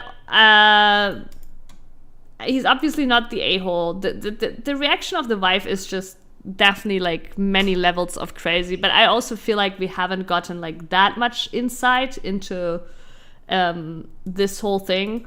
And I do think I've had a like my very first serious relationship was 6 years, right? Now 9 years is even longer than that, but 6 years is very long too. And of course the breakup like was like, you know, took me quite a while to get over with, but needing therapy sounds to me like there was like really like from him, like he was not able to let go. Like there might be some red flags there. I'm not saying there are, but like, you know, because nothing really happened from what it sounds like. It's not like there was some cheating or some crazy drama around it, right? But yeah. Volcanoes don't erupt all the time. I know it doesn't happen all the time, Apes, but like generally traveling inconveniences happen all the time. All right. Oh yeah, also, okay, fair question, reading this, how close is it actually, right? Like, is she your, like, I could maybe understand it if she was a direct neighbor, that would be a bit awkward. I would have more empathy for the wife's reaction. Like, imagine it comes out that she literally lives next door, right?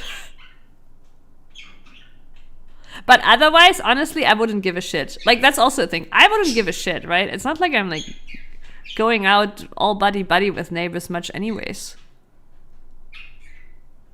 Sleepy, it was nice chatting and hanging out. Have a good nap. Enjoy your New Year's party. And, you know, we shall see each other next year. Guten Rutsch. Good slide is what we say in German. The German phrase, Guten Rutsch, means good slide. But yeah. Wait, is it the house directly behind your house? Because I think I saw her post a few days ago. Wait, the wife posted too? One of the comments on that post is to look for this post in a few days. Wait. The wife posted too? Wait, if the house is directly behind his house and he did not mention this, then that is sus as fuck. I actually worked with a guy who moved directly behind a coworker intentionally. Poor guy couldn't get away from him at work. Strange character. I've had 2 ex-girlfriends move into 2 different complexes that I'd moved to, and they made a point of being obvious. It happens. But even, okay, here's the thing. Let's say the ex moved there on purpose. You're not gonna give up your house. If you like your house, your neighborhood and everything, you're not gonna give up your house unless she actually turns crazy stalker mode. That would add some crazy spice. I wanna know now if the wife made a Reddit post too. I need to read the wife's side too. I was looking for this comment. Someone literally made a post a few days ago about this. Wait. Or it is wait, okay, I need to, or is it like, is this just a copy pasta? That could obviously be true. That one is different. It's an ex-wife and they have a child now. Also in the other one, they have seen each other over the summer, and in this one, they haven't. It's similar, but the details are different. Okay, so it sounds like there's 2 different stories. Might both be fake. One might be real. We don't know.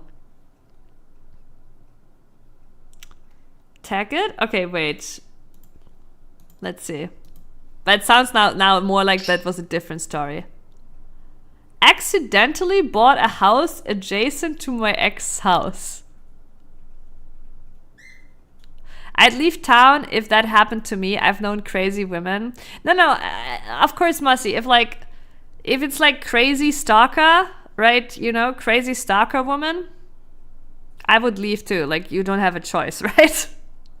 But that's unfortunately, right? If you're in that situation, right? But my point is, okay, but there could be a less serious offense here where, like, let's say the ex knew he lived there, doesn't know he's married, and she sees a house that she likes and she's like, hell yeah, right? It might not be as like, it might have been intentional, but not with crazy stalker intentions at that point. You know what I mean?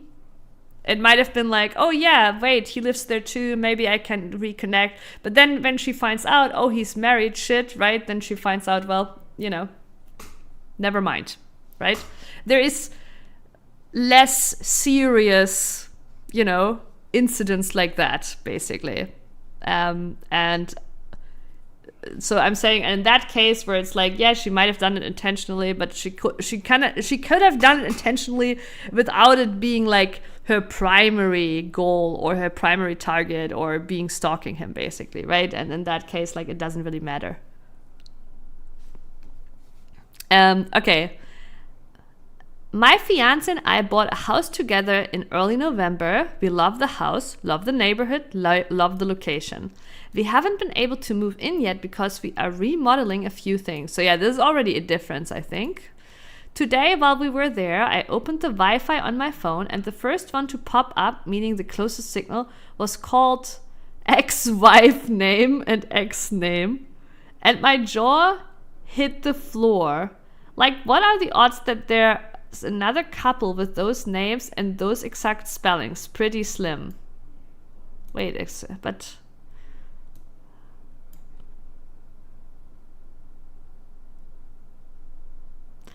Wait, the way I'm reading this, does he have two exes that are both a couple now?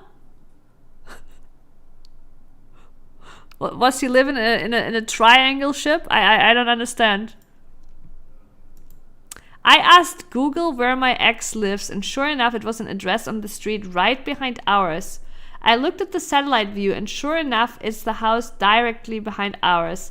We share a rock wall. The houses are tiered, so we can see into his backyard, which I hope means he doesn't have a great view of our house. I'd like to avoid my ex finding this out for as long as possible. We didn't end on great terms, but we're adults. We've both moved on. We're friendly when we... Okay, so no, I think it's just like... Oh, ex-wife's name. Okay, so the ex... You know, I get it now. It's the man is the ex. Okay. We're friendly when we run into each other. I harbor no ill will and wish him the best, but we definitely don't need to be in each other's lives. It's not the end of the world, but what are the fucking odds? To clear things up, my fiancé knows. He was there when I found out. I'm not hiding it from him. We were stunned for a few seconds and then had a good chuckle over it. It's not a huge deal. It's more of a what the fuck are the odds situation than it is any kind of actual problem. Their Wi-Fi was both of their first names. They have unique spellings. That's what tipped me off. For those saying you can't find someone's address on Google, try it. At least where we live, if you type in full name, city, and state, the word address, you'll usually find something. Yeah, for casual people, that's pretty true. I have made sure that you cannot find my address. Even if you know my full name, I've made sure that, like, at least not very, like, it's you have to go some extra steps. You cannot find it by just Google. But technically there is like things in Germany you could, like, you know, request data from about me from institutions in Germany, basically. That way you could find out my address. But this is just like a developer precaution thing. Like, it's not even because of streaming, but that's obviously a nice thing when you're streaming too. But like, it's just like it's also a German thing. Being a developer, you kind of care about that stuff.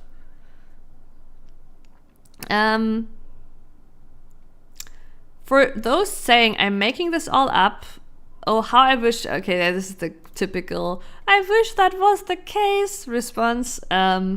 Accidentally, I mean, we clearly bought a house on purpose. I just didn't realize it shared a back fence with my ex until nearly 2 months after we closed.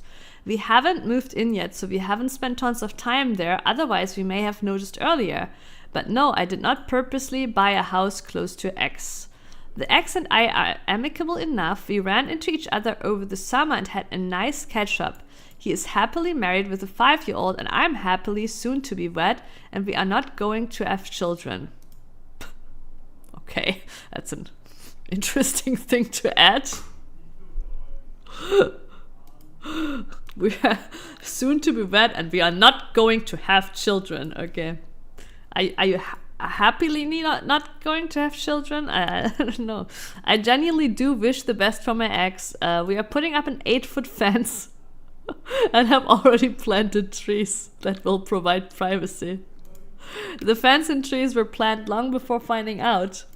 We are not going to move. It's not that big a deal. Yeah, no, this is definitely a different story, but it's still pretty funny. Still pretty funny.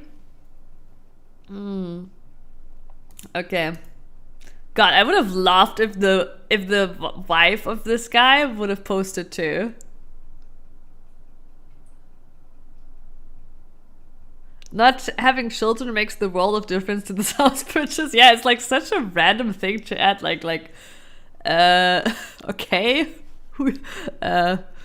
Is this some ideology thing that she needs to share? Like, you know, she really believes in not having children in this terrible world, so she really needs to put it out there that they are not gonna have children. An 8-foot fence is always good. Yeah, 100%. 100%. All right. Am I the a-hole for not paying for my child's mother to visit for Christmas? I guess they're not together. I have sole legal and physical custody of my daughter who turns 1 in New Year's Day. I've been her primary caretaker since she was a newborn. Things turned out this way because her mom had planned to give her up for adoption. I tried to go along with that plan but ultimately couldn't. Her mom, my ex-girlfriend, and I are not together. We broke up before she even told me she was pregnant. We met in college, which is several states away from where I'm from. I had already relocated back to an area closer to where I'm from before she told me she was pregnant. But she still lives in the area the college is in. She's still working on graduating, but has been struggling this year. So originally she didn't really want any updates, photos, etc. of our daughter. She agreed to give me some custody. Some custody? What do you mean some? I have sole legal and physical custody of my daughter. Do you have full custody or do you have some custody? She agreed to give me some custody, but she is still legally my daughter's mother. These are two different things. Like, I'm getting super skeptical about the story now because somebody who's gone through this should know in detail. Like, my brother, with his daughter, had to go through this kind of process. Like, obviously, no matter if you have full custody or not, like, the mother is still the mother. The father is still the father. This makes me super skeptical of the story because, like, this person, if they actually went through the process, should know very well about the process. I mean, unless they didn't listen and had some lawyers do it, I guess. I don't know. Okay. I've respected her wishes and updates and whatnot, but also let her know I'd be open to sharing if she changed her mind. Oh, okay. A few months after our daughter was born, she reached out and asked for an update and to see pics. We didn't talk every day, but she started regularly checking in. A few months later, she asked if she could maybe finally visit.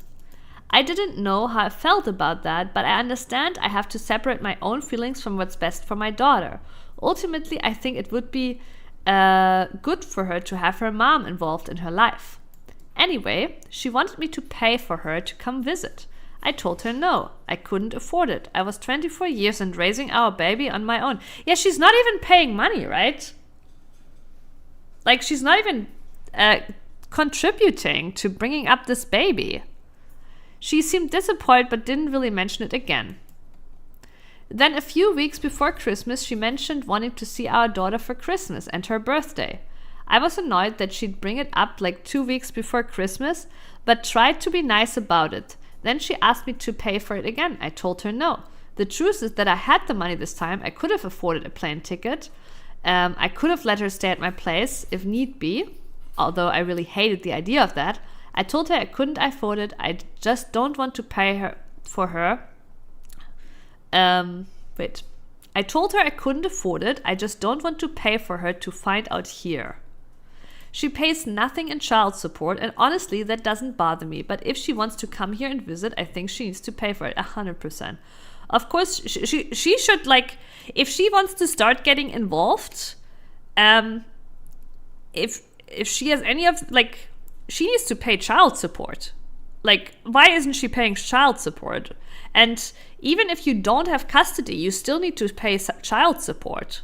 Like, but I get how as a father, like, I get how he's in the situation where he, like, you know, she wanted to give it up for adoption, but he didn't want it. I get how he got in the situation of her not paying child support. I 100% get that. Of course but now that she's like reaching out, wanting updates and shit, you know, of course she tried to guilt trip me and accused me of keeping her from her daughter. And that I should be lucky she's made this so easy for me. What? What? He is the one with the baby. He's the one paying for the baby. Oh, this is so ridiculous. This is like lit, and honestly, this doesn't even sound to me like she wants to be the mom to this child. This sounds to me like she wants some of that child money, or I don't know, or the dad money. I don't know. That's what it sounds like to me. It doesn't sound to me like she truly cares about being with the baby. Because if she did, she would make more of an effort to actually spend time with the kid. And not just, oh, I want to see photos, like feigning some interest, you know? She sent me several messages on Christmas Eve and Christmas Day about how I kept my daughter from having both her parents with her for her Christmas. That I'm evil, I'm Scrooge, etc. Yeah, crazy mom.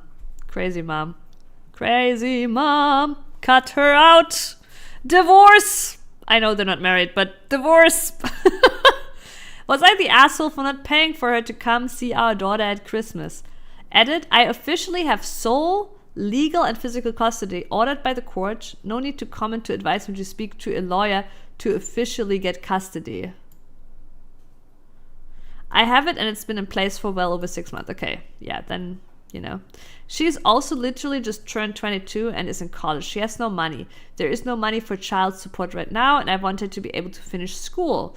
Child support could increase in the future. Yeah, I don't know. Like, obviously we don't know. I'm just being over dramatic here, but the mom gave her kid up. I get that she's still in college and cannot pay child support. To be honest, I did forget about that. So I guess that is fair. But her being entitled that he needs to pay for her come over, blah, blah, you know? Like, if she had truly changed her mind, wanting to be in the child's life, you know, this wouldn't be via, like, pay my ticket to come over. Like, she would actually, I don't know, she would have actually opened talks about that, I feel like. Nasty situation. This woman isn't the best, but it's the little girl, isn't it? All the things should go back to that girl who seems to have dropped out of the story as it went on. Yeah, true. It's all about the baby, and indeed. Like, I'm in the boat. Like, I know many people always say, like, it's best for kids to have both their parents in their life. But I've been always in the boat of, like, if the parent sucks, it's better for that parent to not be in their life, right? Like, yeah, optimally, of course, it would be great to have both parents in your life. But if the parent sucks, honestly, I think it's better for that parent not to be in the child's life at all. I grew up without my father, right? My father was a drug addict. My brother is a half brother to me, actually, right? And while there were obviously phases in my life where I was like, maybe I do want to meet my father, or I was curious about it, I never had like a lingering feel of like, you know, I never had like a drama or a feeling around like really like missing my my biological father, right? I never had like, and you know, obviously this is still a very difficult topic, but I've seen other people really like struggle and get some serious like trauma from bad parents, right? Right? So in my opinion, like obviously I don't really know, like I'm not saying like this is the truth, but I'm just saying that's how I feel about it from what I've seen. I think rather have the parent not in your life at all if they're a bad parent. And that's why I yelled divorce, right? Like I would cut her out, to be honest, right? If she doesn't show like a genuine interest and care, I don't know, maybe that's too harsh, right? But the way she reacts here, being all crazy, right? Saying like, being entitled to this money, being entitled to this ticket, being aggressive is to me like a bazillion red flags where I would cut her out, right? If she was a reasonable person, she was like, hey, I know this sucks, but I've changed my mind and I really want to be in her life. I can't afford it right now. Is there any way you can support me? Can I pay it to you back later, right? Reasonable person. Common sense person. That's how they would react. So the way she reacts is just so many red flags. I would cut her out. And when the daughter grows up and is old enough and she wants to, you know, have more contact with her mom, I still obviously wouldn't like block her off from the opportunity to, you know, get to meet her mom and stuff, right? But at this age, you know, that dad has to make the decisions that are best for her. Nope, the bigger question is why now? I don't believe the Christmas miracle shit. I didn't either, but you know, I yesterday did a 25-hour stream. That was a Christmas miracle for sure. And you're not keeping her from her daughter, you're just not paying for her to disrupt visit, yeah. Yeah, I think so. Like, that's the problem. It doesn't sound like a genuine care for the baby. Because OP is slowly becoming financially stable. With her struggling in college, she probably smells a very easy meal ticket. Manipulate OP into a flight, a stay, a longer stay. Yeah, I feel so too. I like that's my gut feeling too. She wants to be taken care of. She's like, my baby is getting fat. Maybe I can get fat too. Hey, do you want to have custody of me too?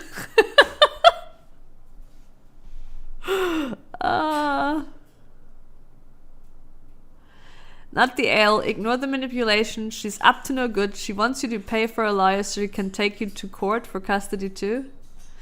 But yeah. Yeah, the child support thing, you know, I'm a little bit less aggravated about that. I get it. She's in school. She wouldn't be able to pay that. All right, next one. Am I the a-hole? I helped my girlfriend cure her anorexia. She broke up with me but still wants my help. I refused to help her. Well, what is the help? Monetary help? Is this like, are we on like you know? Sounds like we're on the, like last time we had like a lot of like evil stepmoms. Now it seems we're like on shitty girlfriend train. Hashtag nice girls. 26 male and 25 female. I, 26, met a girl at a class in grad school 8 months ago. We were working on a project together. When I first met her, she was super skinny, sad, and her energy level was super low. As I got to know her more, she opened up to me about her anorexia, depression, and low self-esteem. I'm a gym goer. I've been consistently training since I was 19. When she listed her issues, I immediately linked it to lack of physical activity. Anorexia can have many reasons, but in some cases its main reason is lack of activity. So I offered to take her to the gym and work with her step by step and link her with a dietitian who will give her a meal plan. She agreed to give it a try. The beginning was difficult, but she was constantly making progress. She was able to eat more, her mood was better, and she was gaining confidence. During that time, our friendship progressed into a relationship and we started dating. You know, he says 8 months ago, but this is like in a movie, this sounds like we're doing a time skip of like a year. Fast forward to the present. She went from 40 kilogram to 50 kilogram. She is in a great mood, gets a lot of compliments and attention. I was genuinely happy for her, and I always told her how proud I am of the progress she made. Everything was great until last week. She sat me down and told me she wanted to break up and wanted us to be friends. I didn't believe it at first because it came out of nowhere. I asked why, and she said she just wanted to be single. She's hot now. She wants to experience what it's like to be hot. Jeez, I don't know if that is the real reason, but if that is, I mean, to be honest, like, she probably, like, isn't all that much in love with him. Good riddance. I told her that and I mean, to be fair, they weren't together that long, you know. I don't think it's like, you know, it's obviously sad, but it is what it is. Move on. I told her that the breakup hurts my feelings and I will no longer work with her at the gym. She's still a beginner at the gym and doesn't really know what she's doing. She got upset and called me cruel and heartless, told me that she's afraid of relapsing into anorexia and depression and wanted me to push and motivate and teach her. I told her that I'm a human too and I have to put myself first. The breakup hurt me and I can't ignore my emotions and I don't want to work with her anymore. No, he is not the a-hole. Jesus Christ. This is like this instant, like, I might relapse into anorexia if you don't do this for me. Like, it's like this instant, like, blackmailing, emotional blackmailing is crazy. So many red flags. Like, honestly, you dodged a bullet. Be happy. Like, and I mean, she's old enough, right? She can get professional help. Not the a-hole. I get why she's upset, but saying you're cruel and yeah, it's either like saying that you're cruel and a bad person is either manipulative or it's extremely self-centered and narcissistic.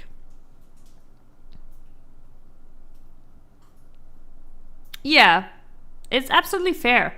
He needs his distance to, you know, move on, get his feelings into order, and maybe, right, maybe at a later point in the future, he would be able to work out with her again, right? When he's gotten over it and moved on, right? Maybe. But obviously, like, I don't know. The way she's either manipulative again or extremely self-centered. I almost tend to self-centered because it sounds kind of dumb too to assume he would still help her, but also extremely like immature to not like at this point like I don't know. You know, she's old enough. Get some professional help. Like, he already helped her kick this off. So what is stopping her from being responsible and getting professional help and moving this process along, right? I feel like it sounds like extremely immature too.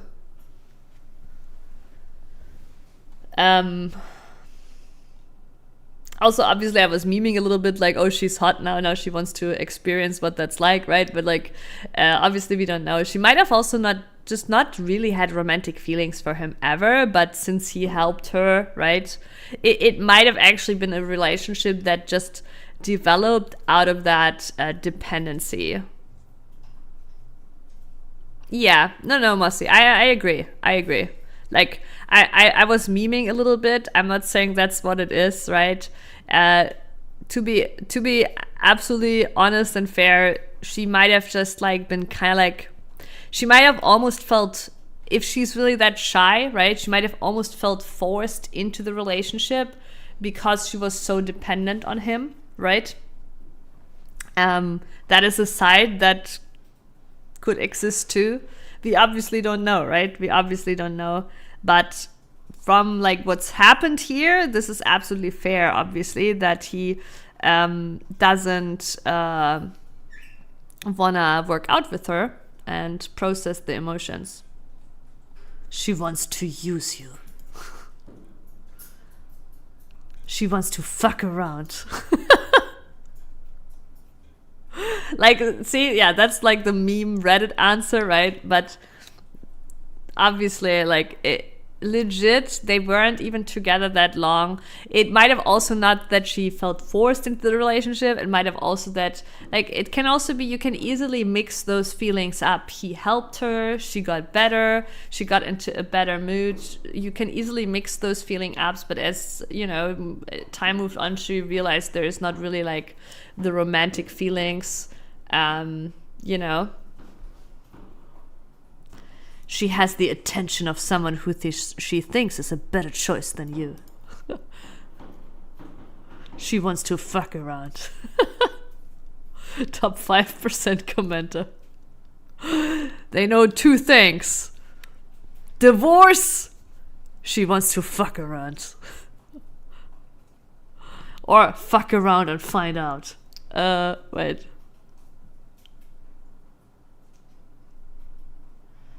I'm no expert on anorexia, so anyone who is, please correct me if I'm wrong, but I'd be surprised if this is true. Based on literally everything I've ever read about anorexia can have, the lack of activity. I was a teen girl myself once long ago and now have 2 late teen daughters, so I've read a fair amount of research on anorexia, and pretty much everything I've read, like, here's the thing that is, before I read this and we actually educate ourselves, here's what did confuse me about this is that I definitely know people who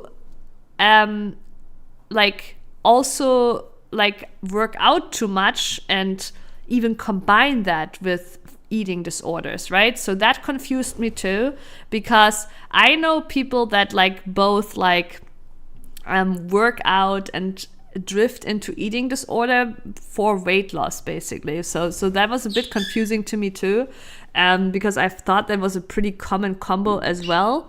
But I can also but I also know that the lack of self-confidence can be definitely a thing too, and workout can generate self-confidence. So, you know, I was like, yeah, maybe, you know. And pretty much everything I've read has stated empathetically that the underlying causes of anorexia and other eating disorders are control issues and body dysmorphia. I don't think it's the only one, but yeah. But I also, in all honesty, I don't think her anorexia was that serious in the first place if they were able to fix it like that, right? Like, I think, didn't he like say in the title, I cured her anorexia? Like, you know, calm down, dude. Yeah, you know, calm down. I think if it had been a really serious eating disorder, it is unlikely that he, like, you know, adolescent guy with like his workout and stuff.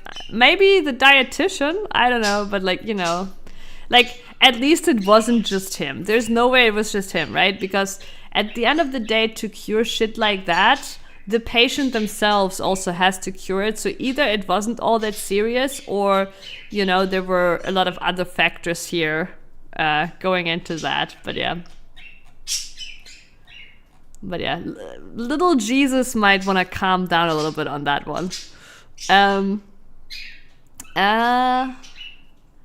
As a dietitian, I was also side-eyeing the anorexia thing. If the post is real, it sounds like they both called it that just because she was underweight, yeah, without realizing what the disorder really entails. It sounds more like she was depressed and not eating as a result rather than anorexia. Yeah, I agree. I don't think she really had anorexia. I noticed that part as well. The only thing that comes to mind is to assume OP wasn't talking about anorexia, which is the first thing that comes to mind when people hear about, or nervosa, when people hear about anorexia, but instead about anorexia plain and simple, which is just not eating and lack of appetite. Still, the use of anorexia in its original sense is super rare and technical, so it's weird to see it used in such a context, especially without clarification.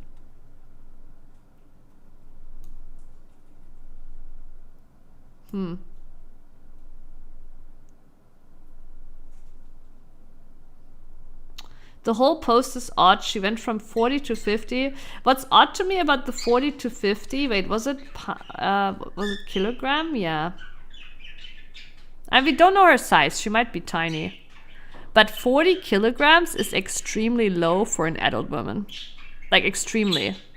Like, when I was underweight, I was 49.50. I used to be underweight too as an adult woman. And I was 49 to 50 when I was underweight. Now, I didn't have a strict eating disorder, right? It was just from me, you know, like I wasn't eating a lot, but it was not an eating disorder in that sense. It was just me. I'm a coder, right? I streamed. I just like wouldn't eat like that often. I would forget about food. Literally as simple as that. It's not because I didn't want to eat, right? And I would go down to like 49, 50 kilograms. Now I'm not tiny. I'm 170 to 173. Yeah, I was just irresponsible, literally, right?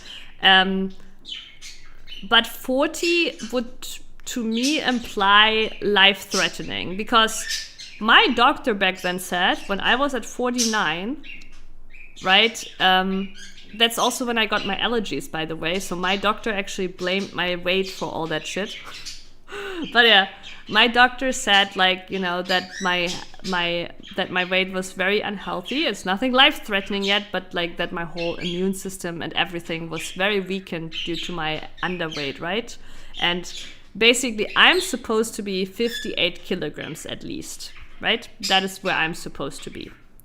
58 kilograms at least. So 40 sounds crazy low, but maybe she's tiny, right? I'm not saying I know that for a fact that this is too low, but it sounds crazy low. Like, but yeah, if she's tiny, maybe.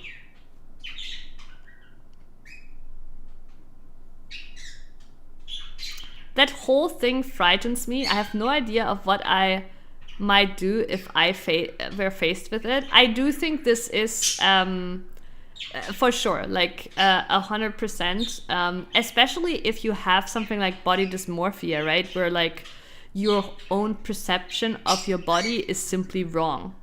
I think those kind of mental disorders are always the worst, where you cannot trust your own perception anymore, and those are also the hardest to deal with, right? Because reaching the point to where you accept that your own perception is wrong is extremely difficult, and is something some people can never do, and why they will always stay insane, basically, because they just cannot come to terms with that. And I'm not blaming them, right? I haven't had to go through that, but I have seen people go through that, right? And I would imagine it to be extremely difficult for myself too, to accept that my perception is wrong, because clearly, chat, I'm never wrong. Right? But yeah. That's what my sister's going through now too. Looks like all her meat is just going. So your sister, you think, has like a proper eating disorder? It's really hard to tell, obviously, because there's very different kinds of eating disorder. Does she actually have body dysmorphia, or is it like a self-confidence is often the where it starts, right? That they want to lose weight very desperately, but then it turns into this obsession, right, of going lower and lower and lower and eating less and less and less.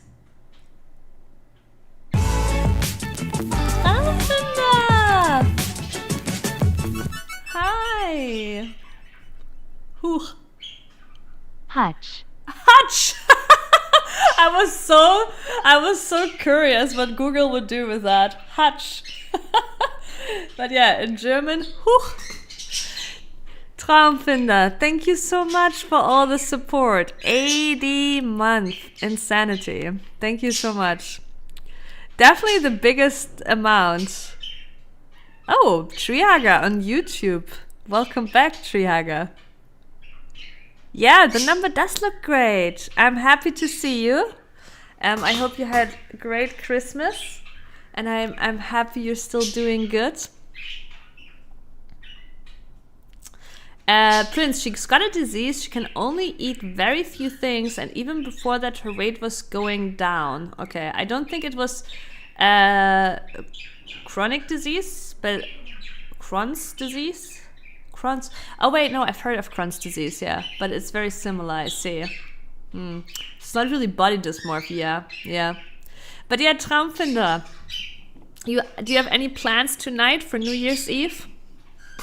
Are you like us nerds sitting at home?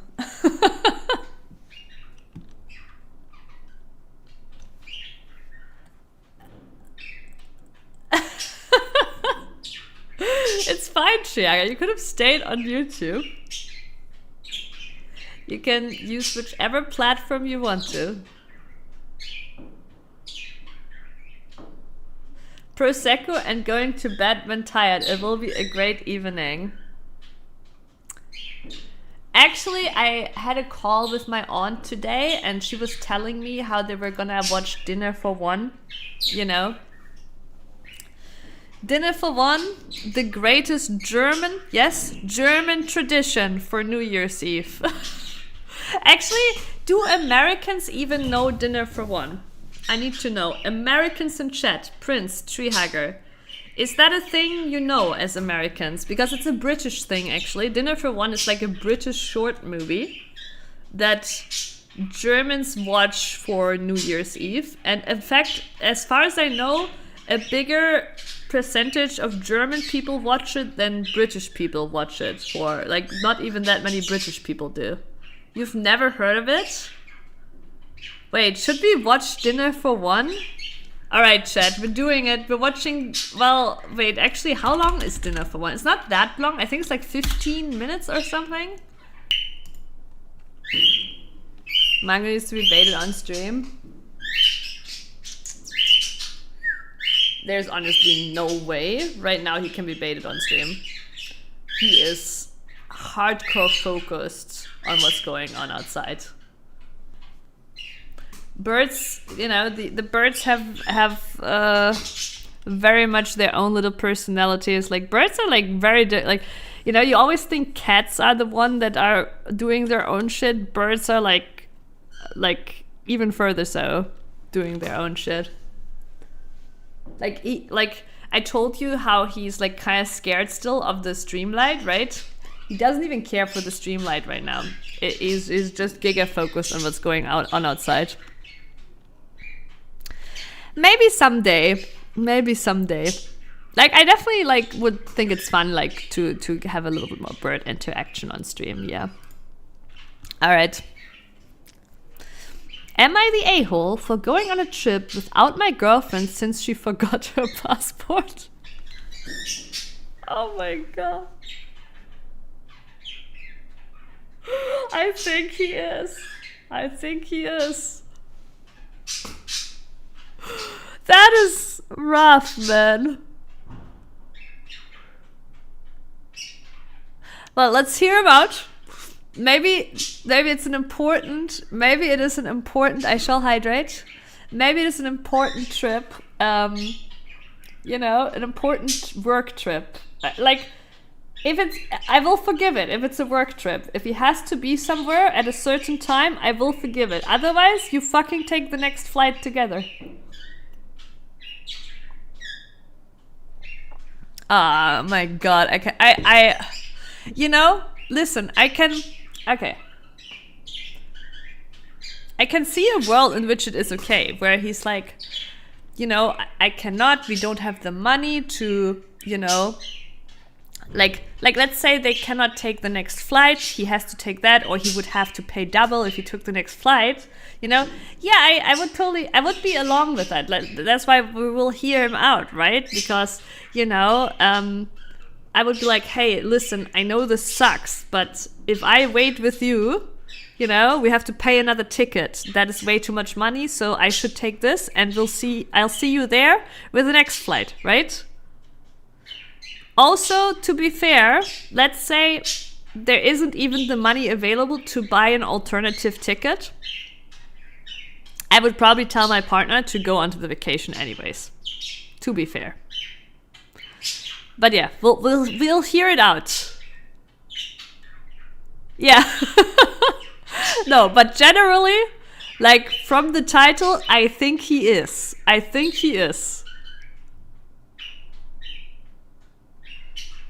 No, Asterals, I agree, right? That there is circumstances where it's all Gucci, and she should agree with that too, right? It sucks, but Okay, my girlfriend 23 and I, 25, planned a week-long trip overseas.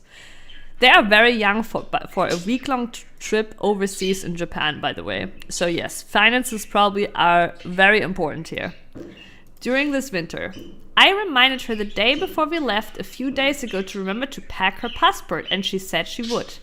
Anyway, the first airport we left from, the airport in our hometown, was domestic, meaning it only served flights in our country, the United States. So we both just showed our state IDs for that and flew through just fine. No.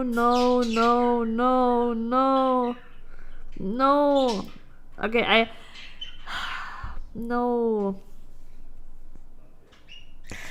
I have to point out that she is a mess up for, like, I would never even leave my house without, like, double, triple checking that my passport is on me if I need to leave, like, the country and show it.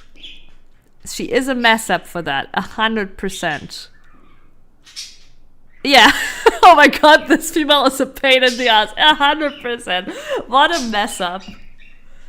How can you get on a train without having checked that your passport is on you? Even if they don't check on the airplane, like on the airport, I would never get on a plane without having checked, because the situation, the thought of being somewhere and not having it then is like so stressful to me. So stressful.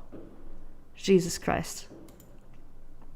When we were checking in for the second flight, though, the international one, we booked tickets for the two flights separately for some reason, they asked to see her passport. She said she didn't have it and told me she realized midway during the first flight that she forgot to pack it. Since we were far away from our home, she couldn't just go home quickly to grab her passport. We were both obviously upset, but I checked in anyway and told her that I'll still go without her.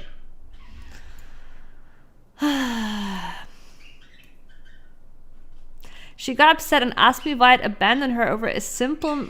Oh. God, she sucks so much, though. But the way he does this also sucks. But she also sucks.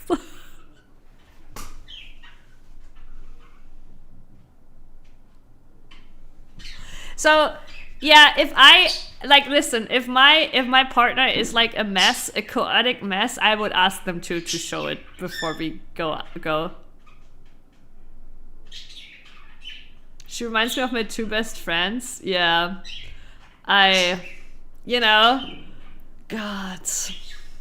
She really sucks in this situation. This really sucks. Oh, such a pain. Holy shit. She got upset and asked why I'd abandon her over a simple mistake.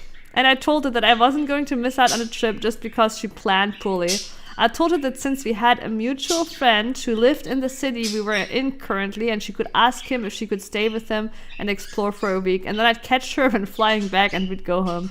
She agreed, but was still upset because she wanted to spend New Year's with me. A few hours ago, I FaceTimed her and we talked for a bit, and our friend joined in the call and said he was shocked I had abandoned her like that. Yeah. Of course. The male friend in the other city.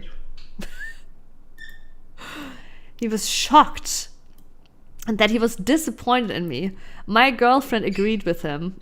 Am I really a bad boyfriend for still going on this trip? Like, if I chose to not go anyway, it wouldn't even be benefiting her at all, really. I would only be hurting me. So, everybody sucks. Break up. Divorce.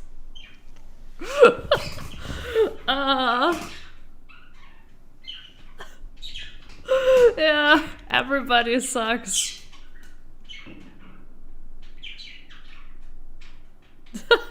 Divorce. It's just like such a everybody sucks situation. Like, she is absolutely a complete fuck up for not like for leaving the house without her passport.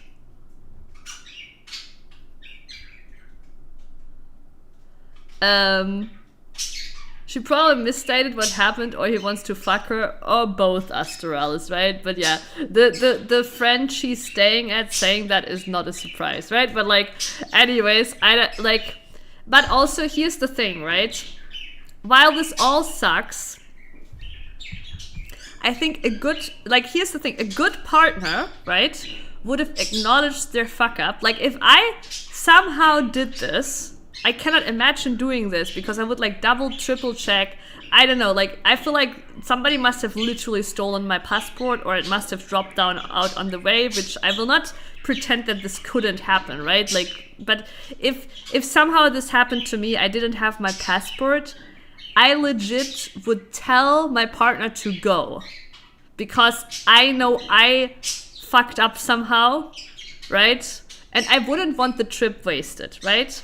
So when he is just like, I'm still gonna go, it's kind of a poor way of doing this, right? Like, they should talk about this.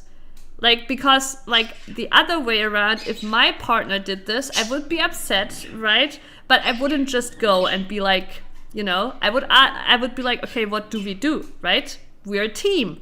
What do we do, right? And if my partner didn't want me to go, I don't think I would go, but it would paint them in a different light for me, and I don't know if that relationship would have longevity from there on. Like, it would definitely, like, because I would be the person to be like, hey, you know, don't waste the trip because of my fuck up, go have fun, right? It's just like, you know, yeah, New Year's Eve, but, you know, like, look at us, we're here, we're on Reddit on New Year's Eve, it's not all that special, okay, right? Like, look again, they are already checking in, probably had not too much time to start discussing. That is true, actually, Astralis, yeah, that is actually true. He probably had to kind of like make the decision there and then. I honestly think they're really even here. Like she really sucked in this situation. But I also, even though, right, like, I will say this, even though I would send my partner to do that trip because I don't want the trip to be wasted, I might still be sad in the end that we didn't spend the time together. And that is something that you have to take into account. But it's a situation that just sucks on all ends. Yeah, that is actually also a big point. She said she found out on the flight and then she didn't tell him, even though she knew it would come up, right? They could have talked about this all flight. but and like, it's especially ridiculous when you know, like, this is gonna come out a few hours from now.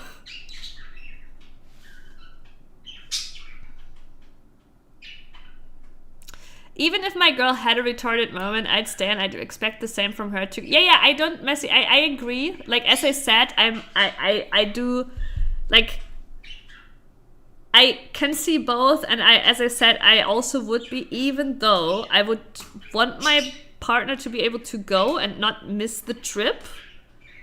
At the same time, I can also see myself being a little bit sad in the end that we're not spending the time together. But I think overall, I would still just blame myself, and accept that as my punishment, right? So, but I get it too. I get that too. I think most importantly, you need to talk about it, and you need to kind of like probably be in agreement how you see these kind of things, right?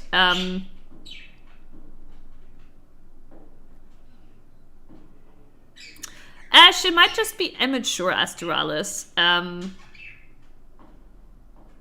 Yeah, I know, like, this, like, we easily always say manipulative, but she might also just be immature, right? Where, like, she can't really face her fuck up. She can't really, like, she already realizes in the plane, but is too scared to bring it up.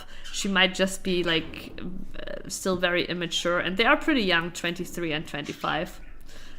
This might just be, it might more be immature, you know, in these emotional regards than intentional manipulation. But yeah, no, I totally get your point too, Mossy. And yeah, I think it's tricky, right? Like, if I'm not the one fucking up, I think I would go by what my partner wants, right? If my partner wants me to stay, I will definitely stay. Like, but if I'm the fuck up, I will be like, please, like, I don't want you to waste this trip because of me. Like, especially like Japan, are you kidding me? Like, yeah. And then I would be sad maybe, but I would also accept it as, well, my fault. I would not blame my partner for it, because it's a fucking Japan trip, right? That might be very special, and might also be something, to be fair, they're young. You know, it might be something that he won't be able to do again for a long time, right? If they saved up for this, right? It might be something that, you know, he can't even, like, maybe he won't even be able to do this for the next 20 years, because plot twist, she's pregnant, and then other plot twist, it's not his baby. And we are 3 Reddit updates deep. Yeah.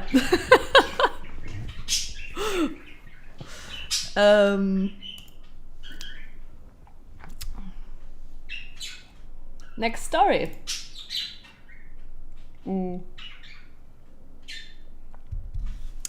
Am I the a-hole for keeping my life the same now that my dad's married and his wife wants us to be a family? My mom died when I, 17, was a baby. And I hear the significance, but together. Yeah, I think both is absolutely fair, Mossy. I think both is absolutely fair. I think it's really, like, I think the main takeaway from all of that is it's really just a shitty situation. Right? And I think I just think I personally would feel so bad. Like, this is my side, right? I would feel personally so horrible of my partner missing out on a Japan trip because of my fuck up, right? That is the main driver for me, why I would be like, no, go, right? Go, right? Like, and again, but I would still be sad of not spending time together. And to be fair, though, I think, you know, I think in the same world, my partner might be like, no, I'm not gonna go without you, you know, haha, romantic moment, right? But but I would be 100% honestly fine if he went, right? Because I would be so sad about him missing out on this because of me, right? Basically. My mom died when I was a baby, so he's 17. That's a young author. I mean, pretty much still a baby.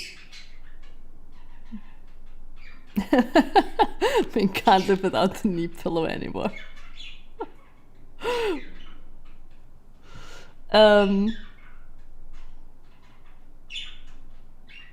Traumfinder. Yes, thank you. You too. Thank you for the sub. Thank you for all the support, Traumfinder. Traumfinderle. It's nice to hear from you. Have a beautiful, beautiful New Year's Eve und guten Rutsch. And see you next year. Legit. Okay. My mom died when I was a baby, and my dad didn't step up, so my maternal grandparents did. They helped take care of me for Dad, and when I started, they helped take care of me for Dad, and when I started school, I'd go to their house until 7 or 8 p.m. those days. The older I got, the more time I spent with them. I technically lived with my dad, but he wasn't a very good dad, and he didn't ever try to be one. Without my grandparents, I'm not sure where I would have been. Probably neglected and taken into foster care if my dad was the only person in my life. His family aren't the best, so I never spent much time with them. I still spend any free time I'm not hanging. I still spend any free time I'm not hanging with my friends, with my grandparents. I go to their house every day. I'll eat dinner with them and lunch and dinner on weekends if I'm not busy. I spend holidays with them, and sometimes I just spend the night there. We talked about me moving all my stuff over, but on a weird chance Dad would be thinking they could try for child support. We didn't want to rock the boat. My dad started dating someone 3 or 4 years ago. I don't pay that much attention. She moved in with him in May, and they got married in September. She has kids. I don't know the first thing about her or her kids. But he's still living there, right? But she's attempted to spend time with me, and she's attempted to invite me in. I told her I was good and didn't want to get involved. Her kids will also try to hang out with me and ask me to do stuff with them. Dad goes with them for family time, and his wife has tried to include me, but I always go to my grandparents instead. I had a 3-day sleepover with my grandparents for Christmas. Before I left, my dad's wife told me she wanted me to stay and be with my family for Christmas. I told her I was going to be with my family. She said she and her kids wanted to get to know me and be included in that. I told her she was nice, but I wasn't interested, and she should have figured it out when she didn't meet me, when she was only dating my dad, and I was never involved in that. She said we could still make something great, and I said no. I mean, he's almost 18, so. When I got back from my grandparents' house, she was clearly annoyed, but kept out of my way. Some of her family were visiting for dinner, and I went to my grandparents again.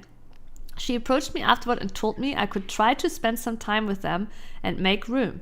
She said it makes her and her kids feel like shit when I won't change even the smallest thing to try and make this work. She said all they wanted was for us to be a family, and she knows my dad hasn't been the greatest to me, but I could have her and her kids. She said she saw from my face I didn't want it, but wanted me to know none of it was their fault, and the least I could do was give them some time. Okay, here's the thing, right? His dad obviously never stepped up to the plate. This, however, I'm not sure where I would have been. Probably neglected and taken into foster care. Maybe a bit far. You never know. Like, if the grandparents hadn't taken care of him, maybe the dad would have stepped up to a certain degree. But yeah, it's... Oh, the face reveal counter. You are right. It's not in the scene. 1 second. Wait.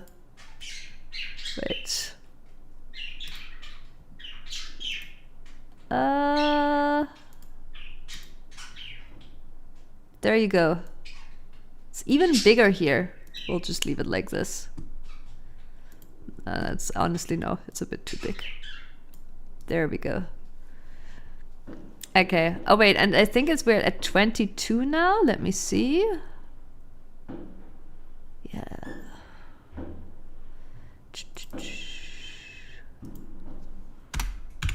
There we go. Doinis! Yes, always.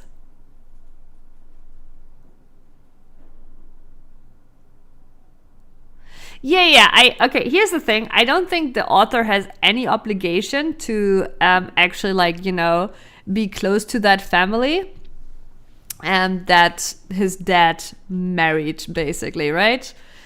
So she being mad at him, like, weird. I do think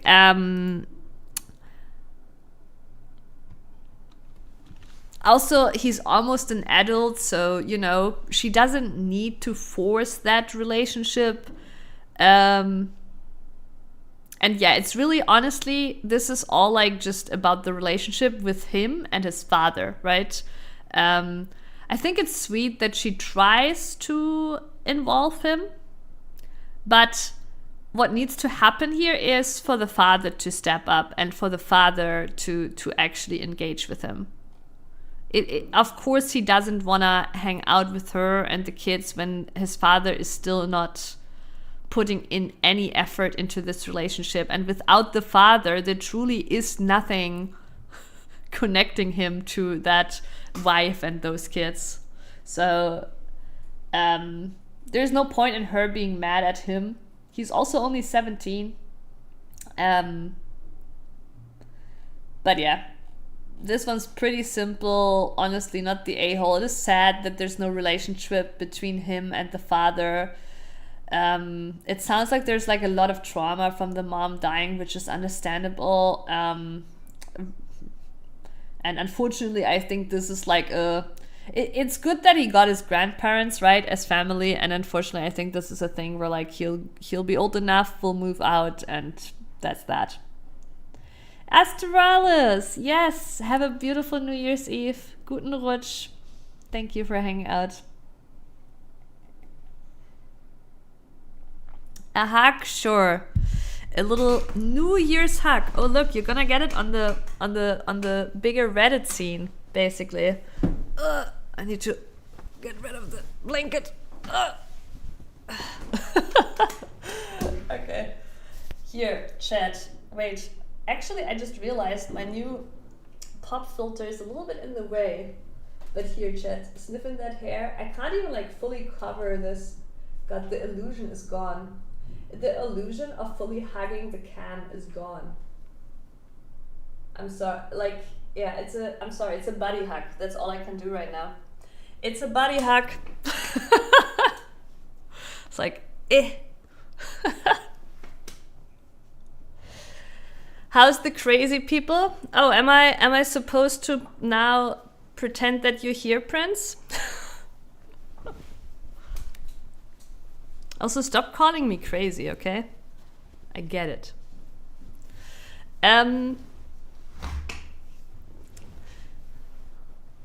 Yeah, I think like if you were wondering what is the stream plan for this night, I will take a break for food at some point, but and I don't actually know yet, like I don't know, I plans, schedules, crazy. No, but I will take a break for food at some point, but then I will be coming back and we'll still have a hangout here. I have FF16, you know, in the bag for, you know, to start. So we might also actually, but we also might do more Reddit or just chill, watch some shit, you know, laugh about silly New Year's Eve traditions, you know. So there's a few things we could do. But yeah, I will at some point disappear for a dinner break, and then I will be back, and we'll have a nerd New Year's Eve, you know? And then the chess is on at 19100. What is the chess? Like actual chess? Is there like New Year's Eve like chess tournaments or something? A chess tradition I'm not aware of? See? It's perfect. I just mentioned making fun of silly New Year's Eve traditions, and there seems to be another one. If I say ignore, then I'll get all the attention. That is true, Astralis.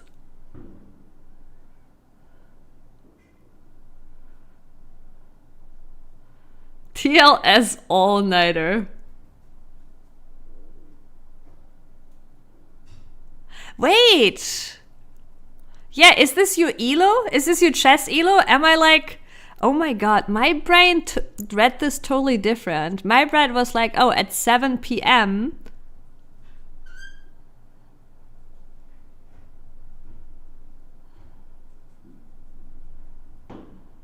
I know the game chess. I actually used to play it. As a kid, I was in a chess club. I was actually at a chess club as a kid. I'm not good at it anymore, though. But but are you talking about your chess ELO? Okay, wait a second. The chess.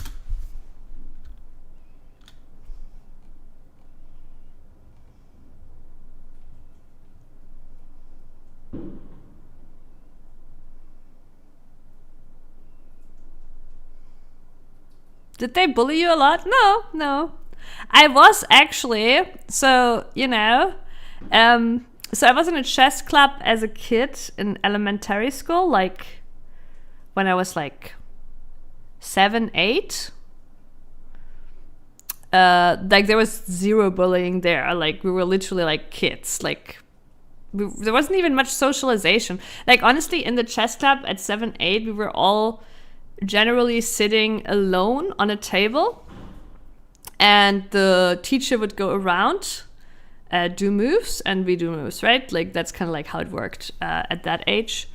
And then in school, when I was older, I was at the chess club of the school, which was obviously a lot more casual and not serious at all. Like the club I was at as a kid was pretty serious, right? And there was no time for bullying, because we kids would, like, honestly, it was like a chess training machine. There was no like interaction with the other kids. You would go in there, sit on your board, do things, and then you would go out, and like that's it. There was no interaction. It was extremely strict. It was like a chess training machine, okay? And then in school, in later years, when I was like in 7th grade, I was in the chess club in school, which was super casual, but we did have we did participate in some school tournaments, like school versus school, and I was their best player because I had that kid training, basically. So in that and there, I wasn't bullied. Quite the opposite. I was their carry.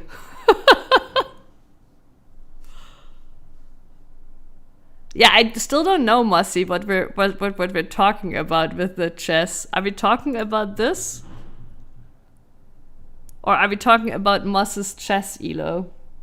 But doesn't 1,900 sound pretty high too? I don't know.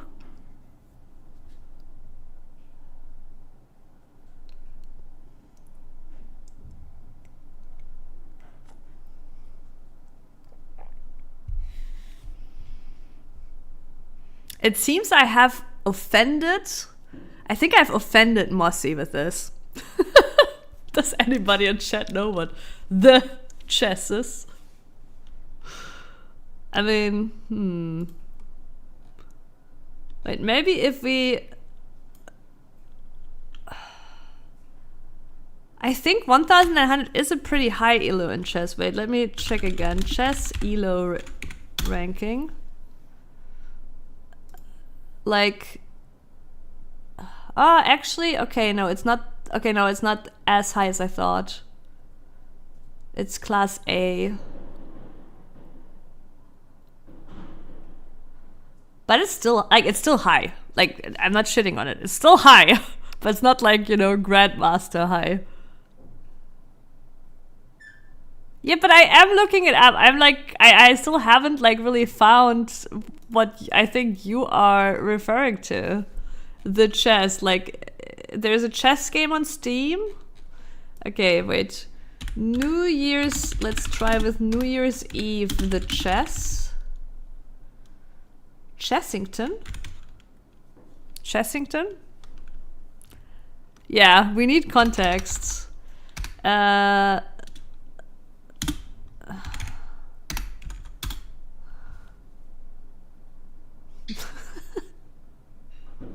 New Year's Eve 1900.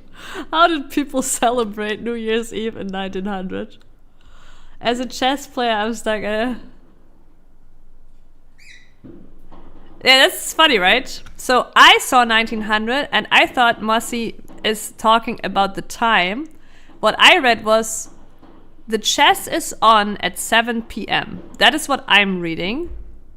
Then Astralis reads a chess rating and Doinus reads the fucking year. But I still think it's probably 7 p.m. 7 p.m. Last social chess of 2024 tonight, 7 p.m.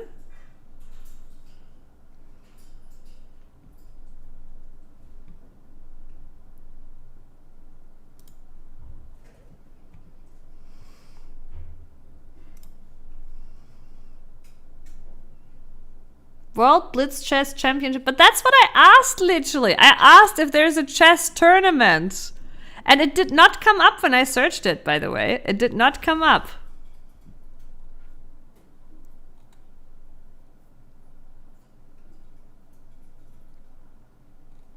I see. No, it didn't come up.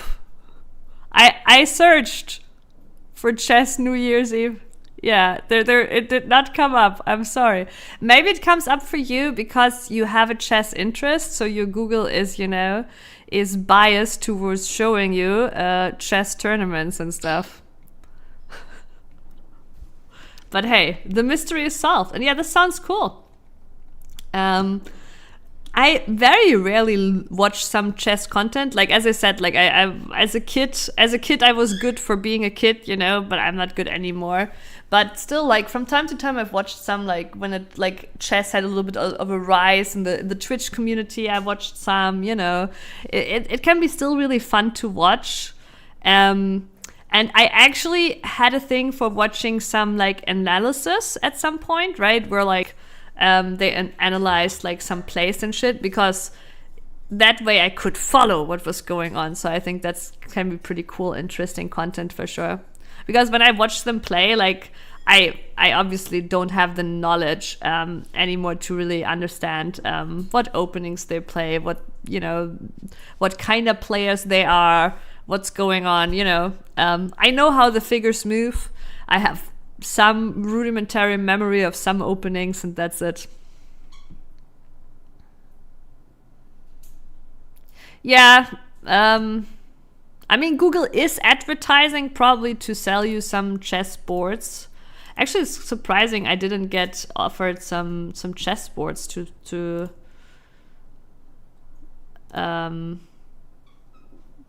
but I had also like here, if we the chess 7 p.m. Well, we did see the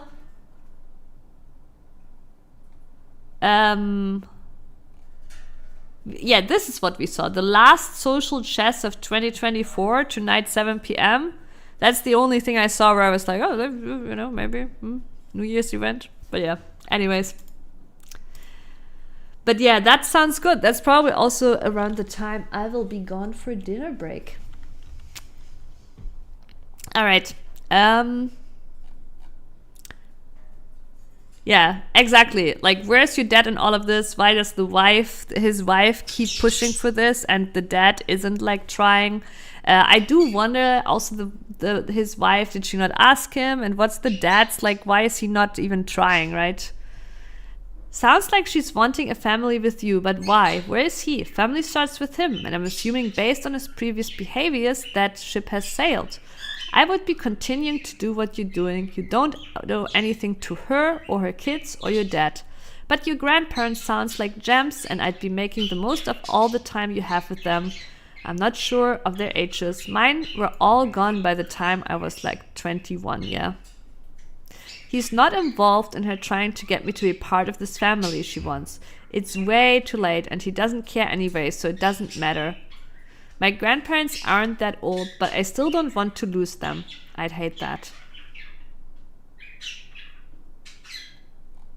Yeah, it's weird for the new wife to be like, oh, but this isn't our fault. Yeah, but like also there is no real connection without the dad. I used to play chess a lot. Learned it with like 13 from a homeless dude in a park. Nice. He also spoke with the gooses there. Nice, nice. But yeah, I haven't played chess in many years. Only here and there watched maybe a little bit. Like I definitely like even just getting back into it would take me like a lot of time. Am I the a-hole for not inviting my sister to my wedding because of her constant pranks? Hi Reddit. Throwaway count because my family knows my main. I'm in a bit of a bind and could use some outside perspective.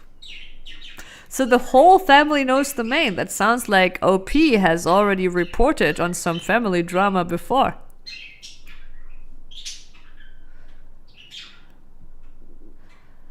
Lightchess.org. So just a chess website like chess.com. Oh, I see. Yeah. Nah, listen, Doinus. There's other video games needing my urgent attention and care. I'm sorry.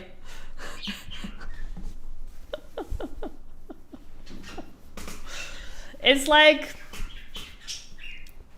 I already have to play PoE like a job, you know? But yeah, my 28th sister, it's two sisters. OP is 28, the sister is 26. Has always been the prankster of the family. So the younger sister. Growing up, her pranks were mostly harmless, though sometimes annoying. As we got older, her pranks have become more elaborate and public. She once dumped a bucket of water on me at a family barbecue and posted it online. Oh, this sounds like the sister is a content creator and an extra funny one. I think prank content is like the dumbest content ever. It's not funny. It's so forced. It's like, I don't know. It's like the peak of. I mean, to be fair, they go some effort into it, but like I feel like it's such wasted effort. It's so easy to make better content than that, you know? It's like you have no faith in, you know, doing something for yourself. I don't know, but yeah. Not be so though. To be fair, obviously, like the problem is.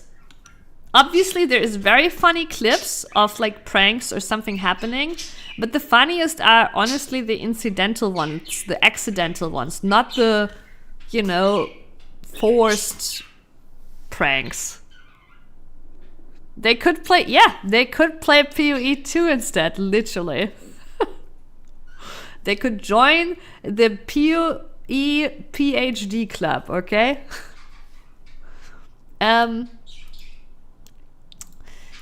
Oops.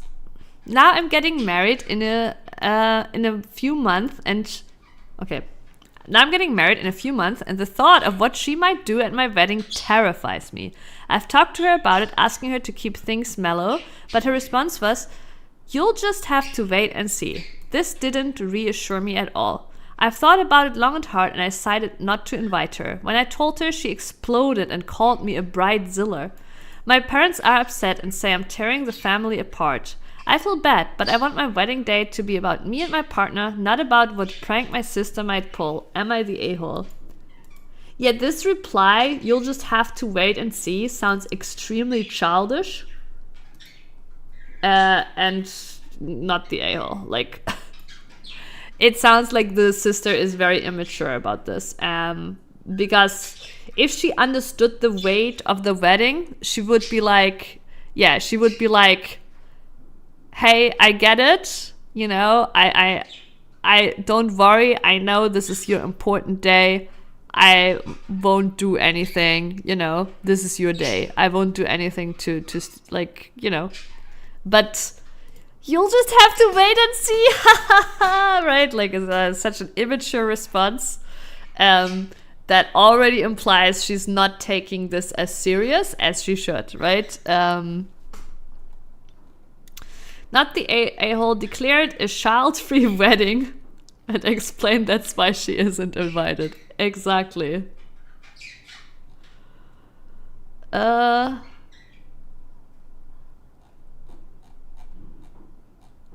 yeah, this is a pretty easy one. Not the a-hole. Mom, dad, sister is tearing the family apart by threatening to ruin my wedding with a prank. I've told her that I don't enjoy her pranks, that I feel humiliated and embarrassed by them, and she won't even promise not to pull a prank on my wedding day. Why would I want to risk feeling humiliated and embarrassed on my wedding day? Yeah, and the sister being like, "Oh my god, a bridezilla!" It sounds like just super immature. But although I agree not to invite her, okay, the big but is coming.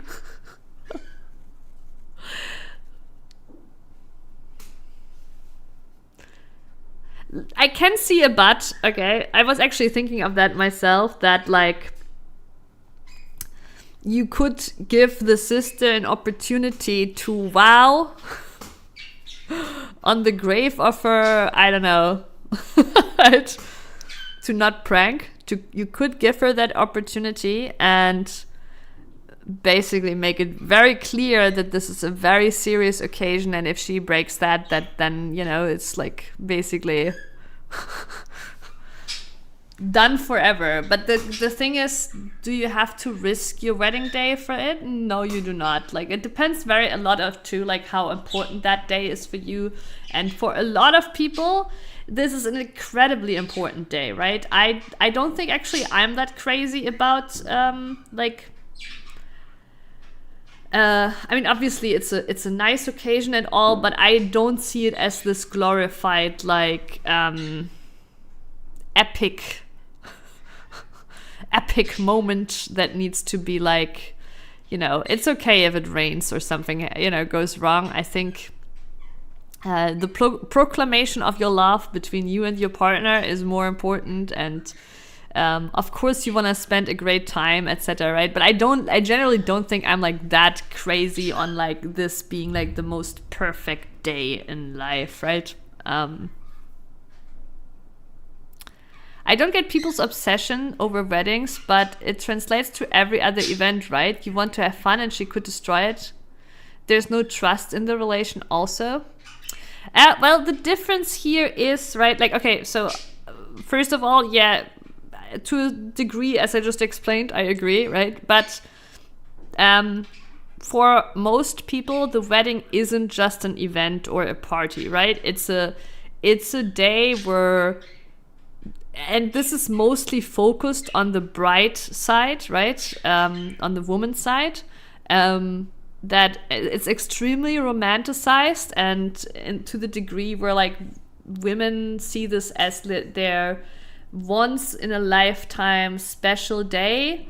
Like even if it's not a prank, it's already like considered a huge offense to like take away the attention from the bride, right? Like, for example, if you show up in a dress that is like kind of like a wedding dress, or, you know, prettier than the wedding dress, it's a huge offense too, right? Like, so and I'm not shaming people for feeling that way about their wedding day, because that is how we are raised. It's it's an integral part in our society where the majority feels like that about that day, and they basically pour their everything into making this perfect day a reality, right? And since they spend so much time and money into making this perfect day their reality, right?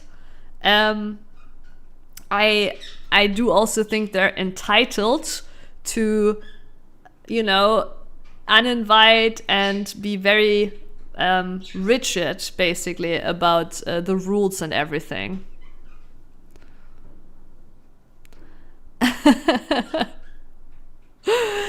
It's the typical, I don't need to marry to, proclaim my love, right? And that's a fair take too. I'm not here to tell you whether, one reason, here's the reason in Germany why you should get married. Taxes. Right? It's so silly, but you have such a high tax advantage in Germany being married that you should be married. And don't waste all that money on the wedding if you're doing it for the taxes anyways, right?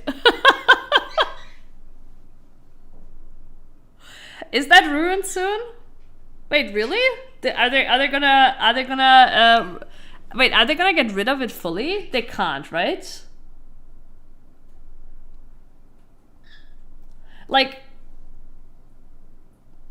Are they just gonna get rid of it fully and nobody gets that anymore? Under any circumstances?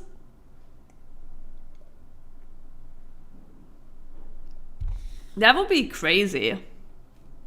Because unironically, that's the tax bracket you should have, right? With a family. Okay, they do things with it. Okay, I might look into it. I'm curious to see what they do. Yeah, because they can't just get rid of it, right? It is the tax bracket you should have for a family. It's just kind of stupid that you need to marry for it. But also, I get that you need to define some process to be eligible for it. But yeah, am I the... Oh shit, that is a title. Am I the a-hole for being creeped out by my uncle's birthday gift to me? Ugh. Just reading the title. What are we expecting here, chat? I'm ready to throw up. 15-year-old girl! I'm a 15-year-old girl. I live with my dad and uncle. Ugh, okay. It gets worse. Maybe we're being baited and the present isn't that bad. But, oh my god. Okay, I live with my dad and uncle. My mother is out of the family picture.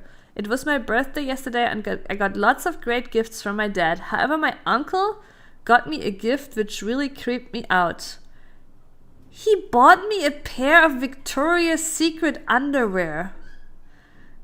Nothing crazy like a G-string thong, but definitely on the more sexy side of underwear you can buy from there.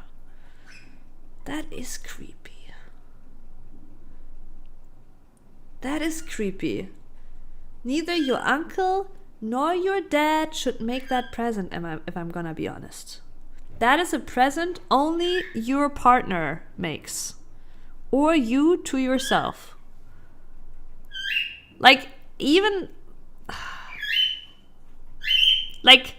And not at 15 years, okay? I could see a world in which maybe the mom does a present similar to this. Basically, Mango, are we okay?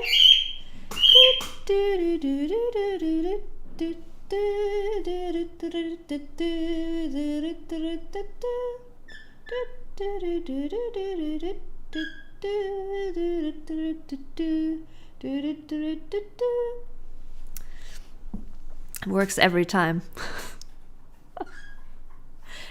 This is a really weird, and I think even a mom wouldn't make this present, but I could see cases in which the mom makes a present like that, but also not at 15.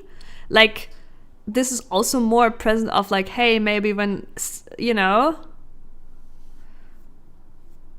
Yeah, female friend works too. Female friend, even though I think even is like the best thing, because I think it can be a nice present from your partner, but if your partner makes that present, I think you also need to be pretty well established already, right?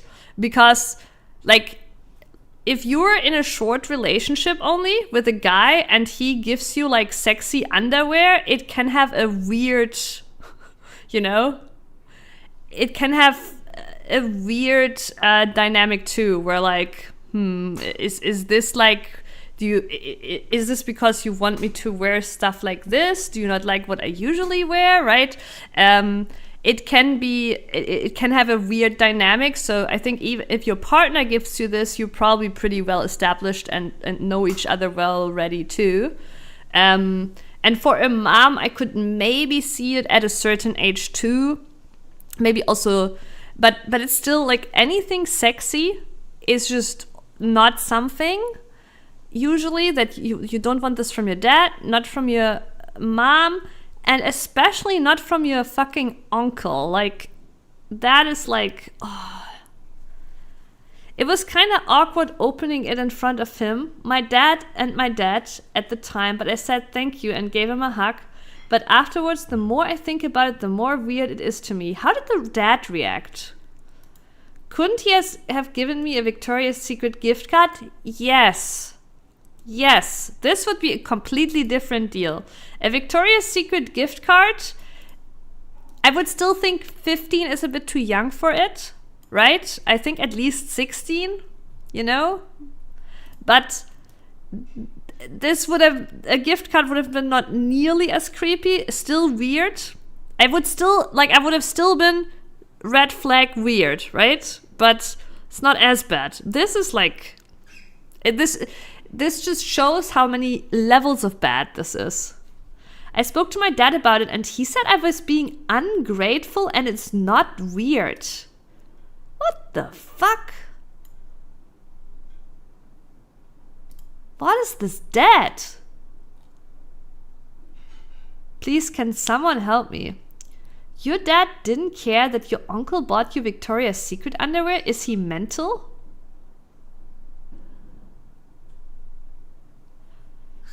Yeah, like, this honestly looks like a grooming present. Yeah, 100%, Mossy. But that's what I'm saying. Like, this shows how many levels of wrong this is, right? Because the gift card wouldn't have been as bad, but it would have still been wrong too, right? Like, and like, the thing is, right, for the uncle to gift this, it would have always been wrong. Even if she was 18, that would be even weirder. It would be like, oh yeah, you're 18 now, you know, you can now put the sexy shit on for me. Like, ugh. This is, yeah, and like, it looks like honestly, it looks like a grooming gift. This is pretty standard for someone considering SAing a minor. Do something a healthy adult would find upsetting to test boundary setting. Yeah. If the adult is fine with the underwear or dirty joke, lap sitting, kissing, etc., the abuser knows they have an easy target. I'm sorry OP has parents that are making it easy for her to distrust her intuition and setting her up for poor experiences. Yeah. Yeah.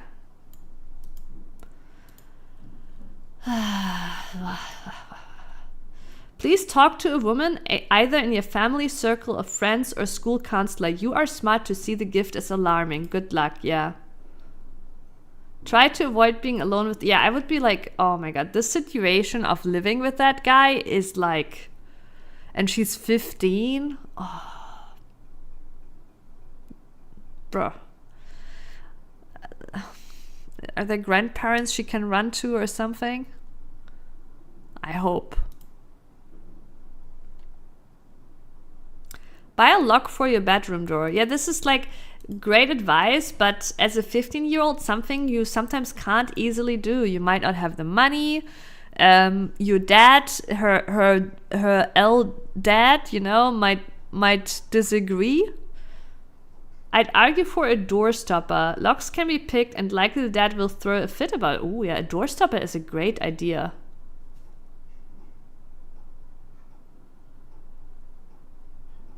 Yeah, that is a great idea.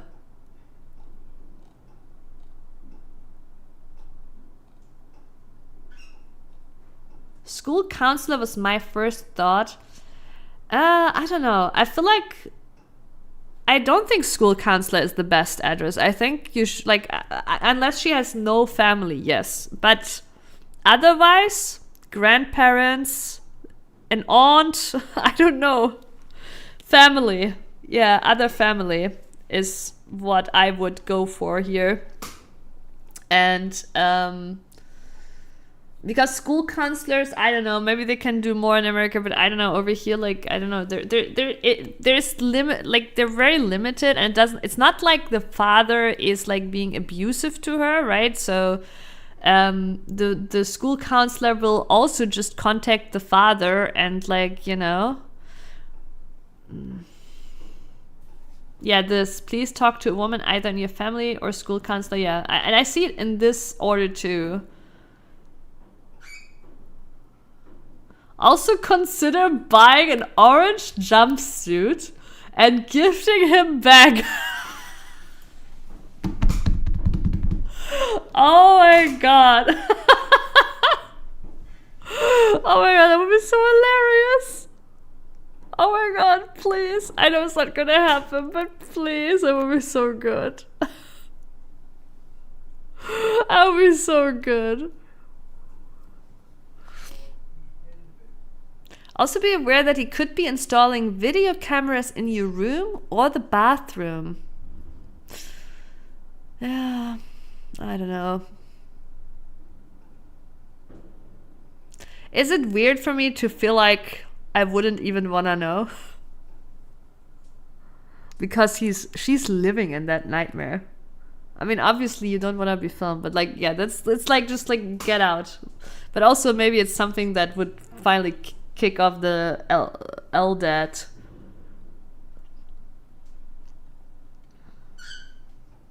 I'm an uncle and I'm very close to my niece. It's totally creepy, yeah.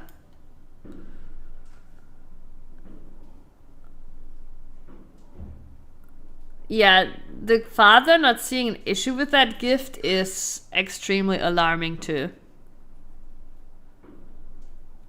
Yeah, and like,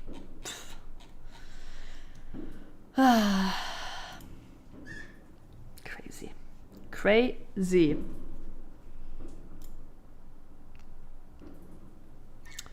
Am I the a-hole for refusing to pay for my daughter's wedding after finding out her fiancé used to bully my son? I, 50 male, have 2 kids. My daughter... Oh, wait.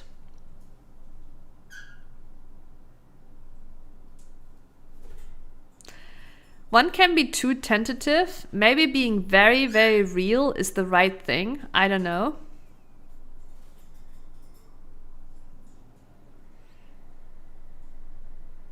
What is GH? I'm GH.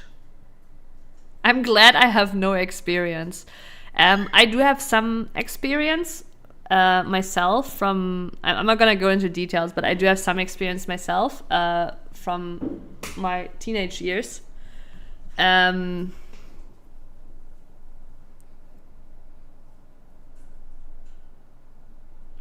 and honestly, the only thing you can do is run and seek shelter elsewhere. And like obviously you wouldn't want yourself to be recorded, but in that situation, living, like, the moment you find a camera and find out, it turns into a different level of nightmare, basically, if she has nowhere to go. That's kind of what I was alluding to, right? But it would still be right to find them and hopefully get something moving, right? Hopefully dad shows up at that time. But yeah.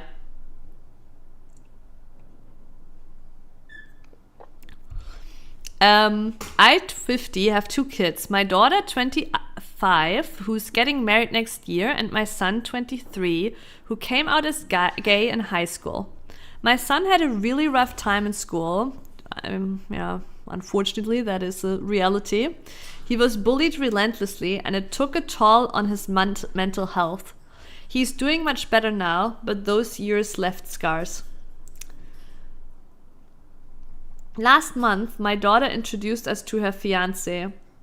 I recognized him immediately as one of the kids who made my son's life hell. When I quietly brought it up to my son later, he confirmed it but told me not to make a big deal about it because he's moved on. Here's the thing, I haven't moved on. I can't stand the thought of helping pay for a wedding to someone who tormented my son. I told my daughter this, and she said her fiancé has changed and regrets his actions. She asked me to let it go for her sake. I said I'm happy for her, but that I can't in good conscience fund the wedding. Now my daughter is furious with me and claims I'm punishing her for something she had no part in. My wife thinks I should reconsider, but I feel like funding this wedding would betray my son. My son is staying neutral and says he doesn't want to be the reason for family drama, but I can tell the situation is making him uncomfortable. My daughter says I'm ruining her big day and being petty. I mean, you're not entitled to your parents paying for your wedding in the first place, so, like, this is super entitled, right? You're ruining my big day. But I don't think that people change the end. Here's the thing, and that was the first thing I wanted to bring up. It doesn't sound like the guy actually apologized to the brother, because my son is staying neutral and says he doesn't want to be the reason for family drama. If the guy had apologized to the son would clearly have stated that. He would be like, hey, you know what? It was shitty, but he did come, he did apologize, we talked it out, and honestly, it's all good between us now. But that never happened. So, do I think the guy changed? No. He's just apologetic about it now because he ends up being in the same family with the guy.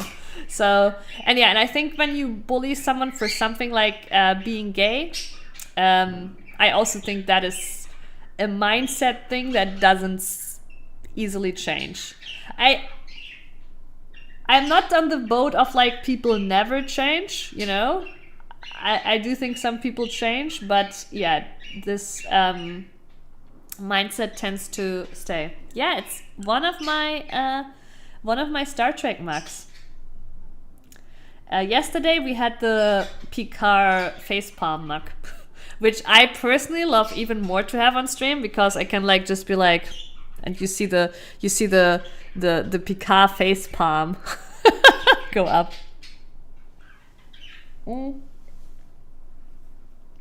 They don't. In some cases, I think they do, because they become actually educated about things. Like, it's rare, and I think it's mostly at a young age, right? But kids can grow up with hate for something inherited by their parents, and then once they become teenagers and go into adolescence, can actually be educated on things that changes their views on this, right? Like, it's same for like racism and stuff like that. So I agree, Mossy. I agree to a degree, but I've definitely seen, but I also think it's mainly a thing that changes at like for kids to teenager to adolescence, right? This is like and that is the time where we define ourselves the most, right? So, but like there is many cases in which like this kind of hate comes from honestly misinformation from parents, right? Blah blah blah. They don't. I have seen it though, but in this case, I don't, here's the thing. If they had changed, they would have gone immediately. Listen, like, they would have gone immediately without even all of this happening. Like that, this is the thing. Even if the guy would now apologize, it wouldn't make a difference anymore, right? Because he didn't apologize immediately. Like if he had truly changed, he would have immediately seeked out the brother for a one-on-one chat and apologized. Right? 100%. You met your daughter's fiancé for the first time after they got engaged? What's the rush to get married? If her fiancé has truly changed, then he shouldn't be making amends to his... That's not what it sounds like to me.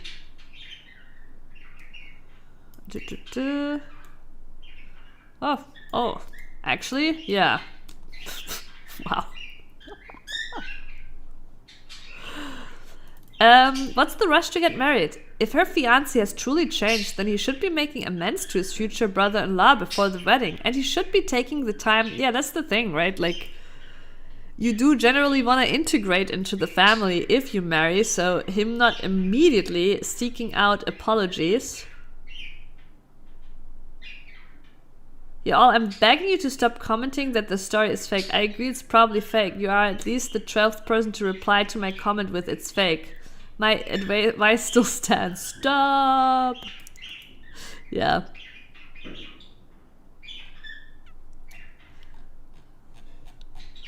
Might be fake, as always, but yeah, it's... We're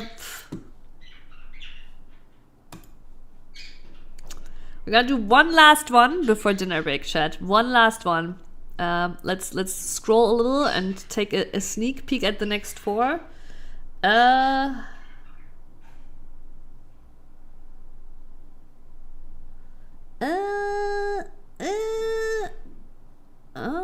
This one is the most mysterious.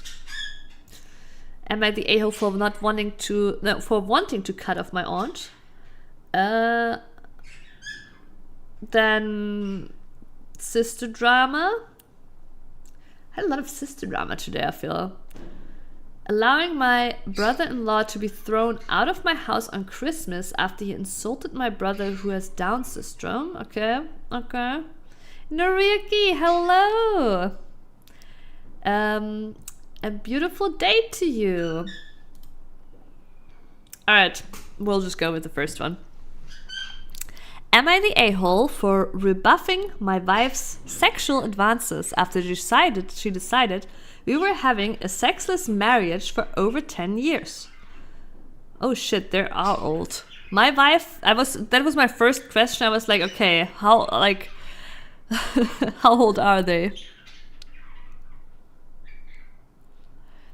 That is true, Noriyuki. That is true. But we already had the 25-hour stream yesterday. But yeah, a happy new year to you too soon. Though you're not really celebrating it tonight, right? Or are you still like are you still celebrating the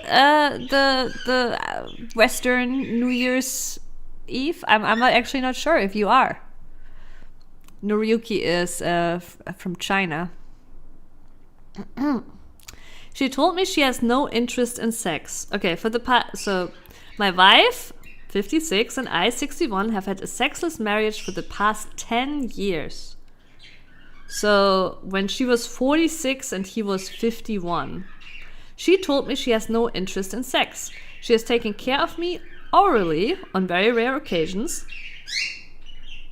I now have ED. I don't know what ED is. And told her this many times. Is it like an erection disorder? Maybe? And told her many times over the last year. I asked her not to offer any sex of any kind. Now all of a sudden she keeps asking for sex. I know the only reason is so she isn't to blame for our sexless relationship. I don't know. Maybe she actually just has a libido again.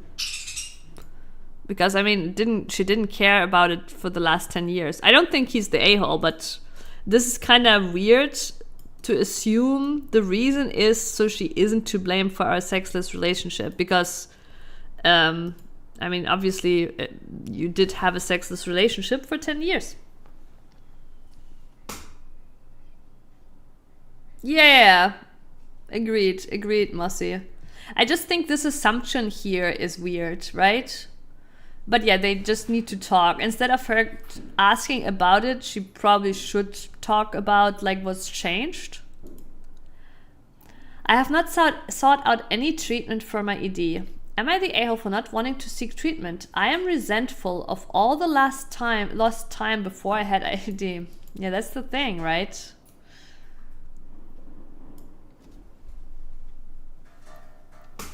This sucks so much because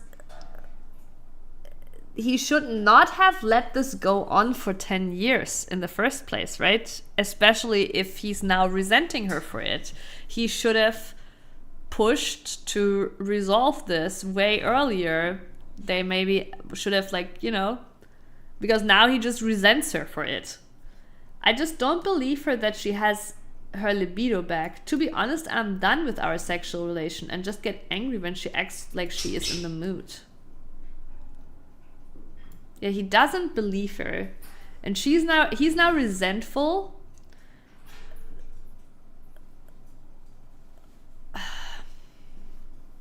No, I think, like, obviously when you're married for your whole life, I think every couple will yeah, it's nice. It's not the main thing, 100%. And then, and also, like, every married couple will at a certain age come to the point where, you know, yes, one of them will not be available for it anymore.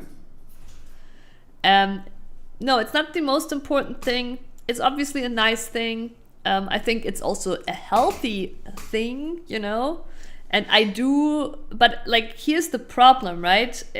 Like, basically 10 years ago, she was like, she doesn't want to have sex anymore. And he resented her for that, but he didn't push to resolve that, right?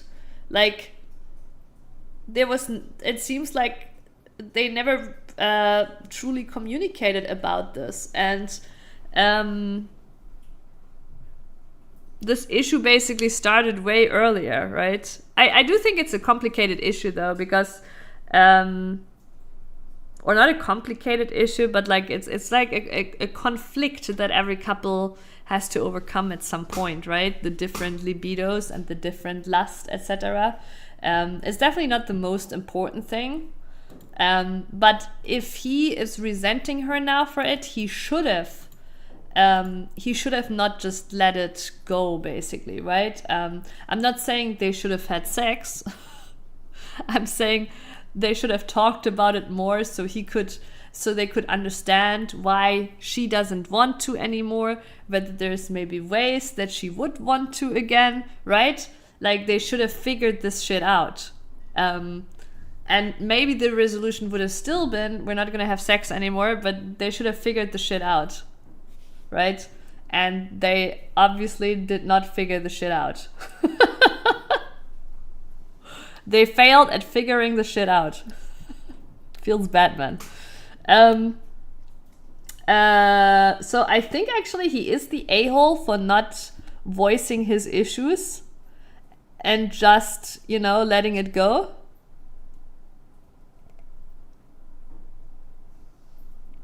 Yeah, I'm not so much talking about Mossy about the need of it, right? I think everybody has different needs in that regard, and obviously it's a well-known fact that men tend to have a little bit more of a frequent need than, like, women don't have, like, the same, like, how do you call it? The same drag or the same, necessity at a young age. But I'm not even, like, talking about that, right? I'm just talking about the fact that if your partner presents you with something, this doesn't even have to be about sex, right? Presents you with something, and you're just taking it and then resenting them for it, then you're the a-hole, right? Over 10 years. If it makes you resent them, then you need to voice that the moment that negativity is starting to occur, right? Like being like, hey, I know we agreed on this, but like, I'm actually not happy with it, right? And getting to the bottom basically of it is very important. Not saying the solution would have been for him, but just understanding why it is the case would have probably changed quite a bit. So I think he is the a-hole for that. But he's not the a-hole for not wanting sex now in general, right? That is, But I still think in a healthy relationship, he wouldn't resent her and he would want to find a way for both of them to be happy with their libidos, right? And that's now not the case here. But yeah. And also, people are saying he should still get it checked out because of underlying issues. That's probably very smart too. Resentment that has grown over 10 years will not go away unless there's a heart-to-heart. Or several, yeah. Yeah. She went through menopause. Apparently, you both share stubbornness and a desire to suffer rather than to communicate. That is so true, yeah. Because she didn't get treated, just like you're not getting treated now. Do it your way, but understand that you're choosing misery willfully and probably the end of your marriage. If you hate her enough to do that to spite her, maybe just end it now. Yeah.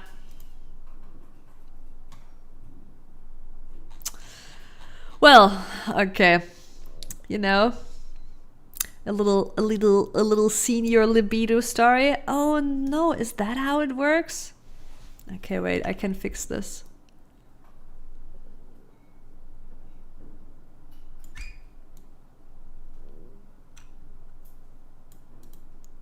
I can fix this. Okay. All right, chat. I'm sorry. Okay, my OCD was triggered. Okay, there we go.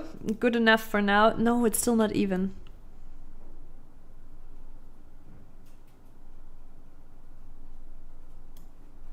Is this good enough? Well, okay. Anyways, I'll go to dinner break. It has been very fun hanging out. I hope you enjoyed it. I will be back. I will be back after dinner. I don't know how long I will be gone. But yeah, if anybody, isn't having any special New Year's Eve plans, can keep nerding out with me. I'm not sure what we will do. We might read some more Reddit. We might play FF16, maybe. I have it in the backlog. Or look at some other silly New Year's Eve traditions. But yeah, I wish you all a beautiful evening. If you're new and enjoyed the stream, please consider to drop a follow.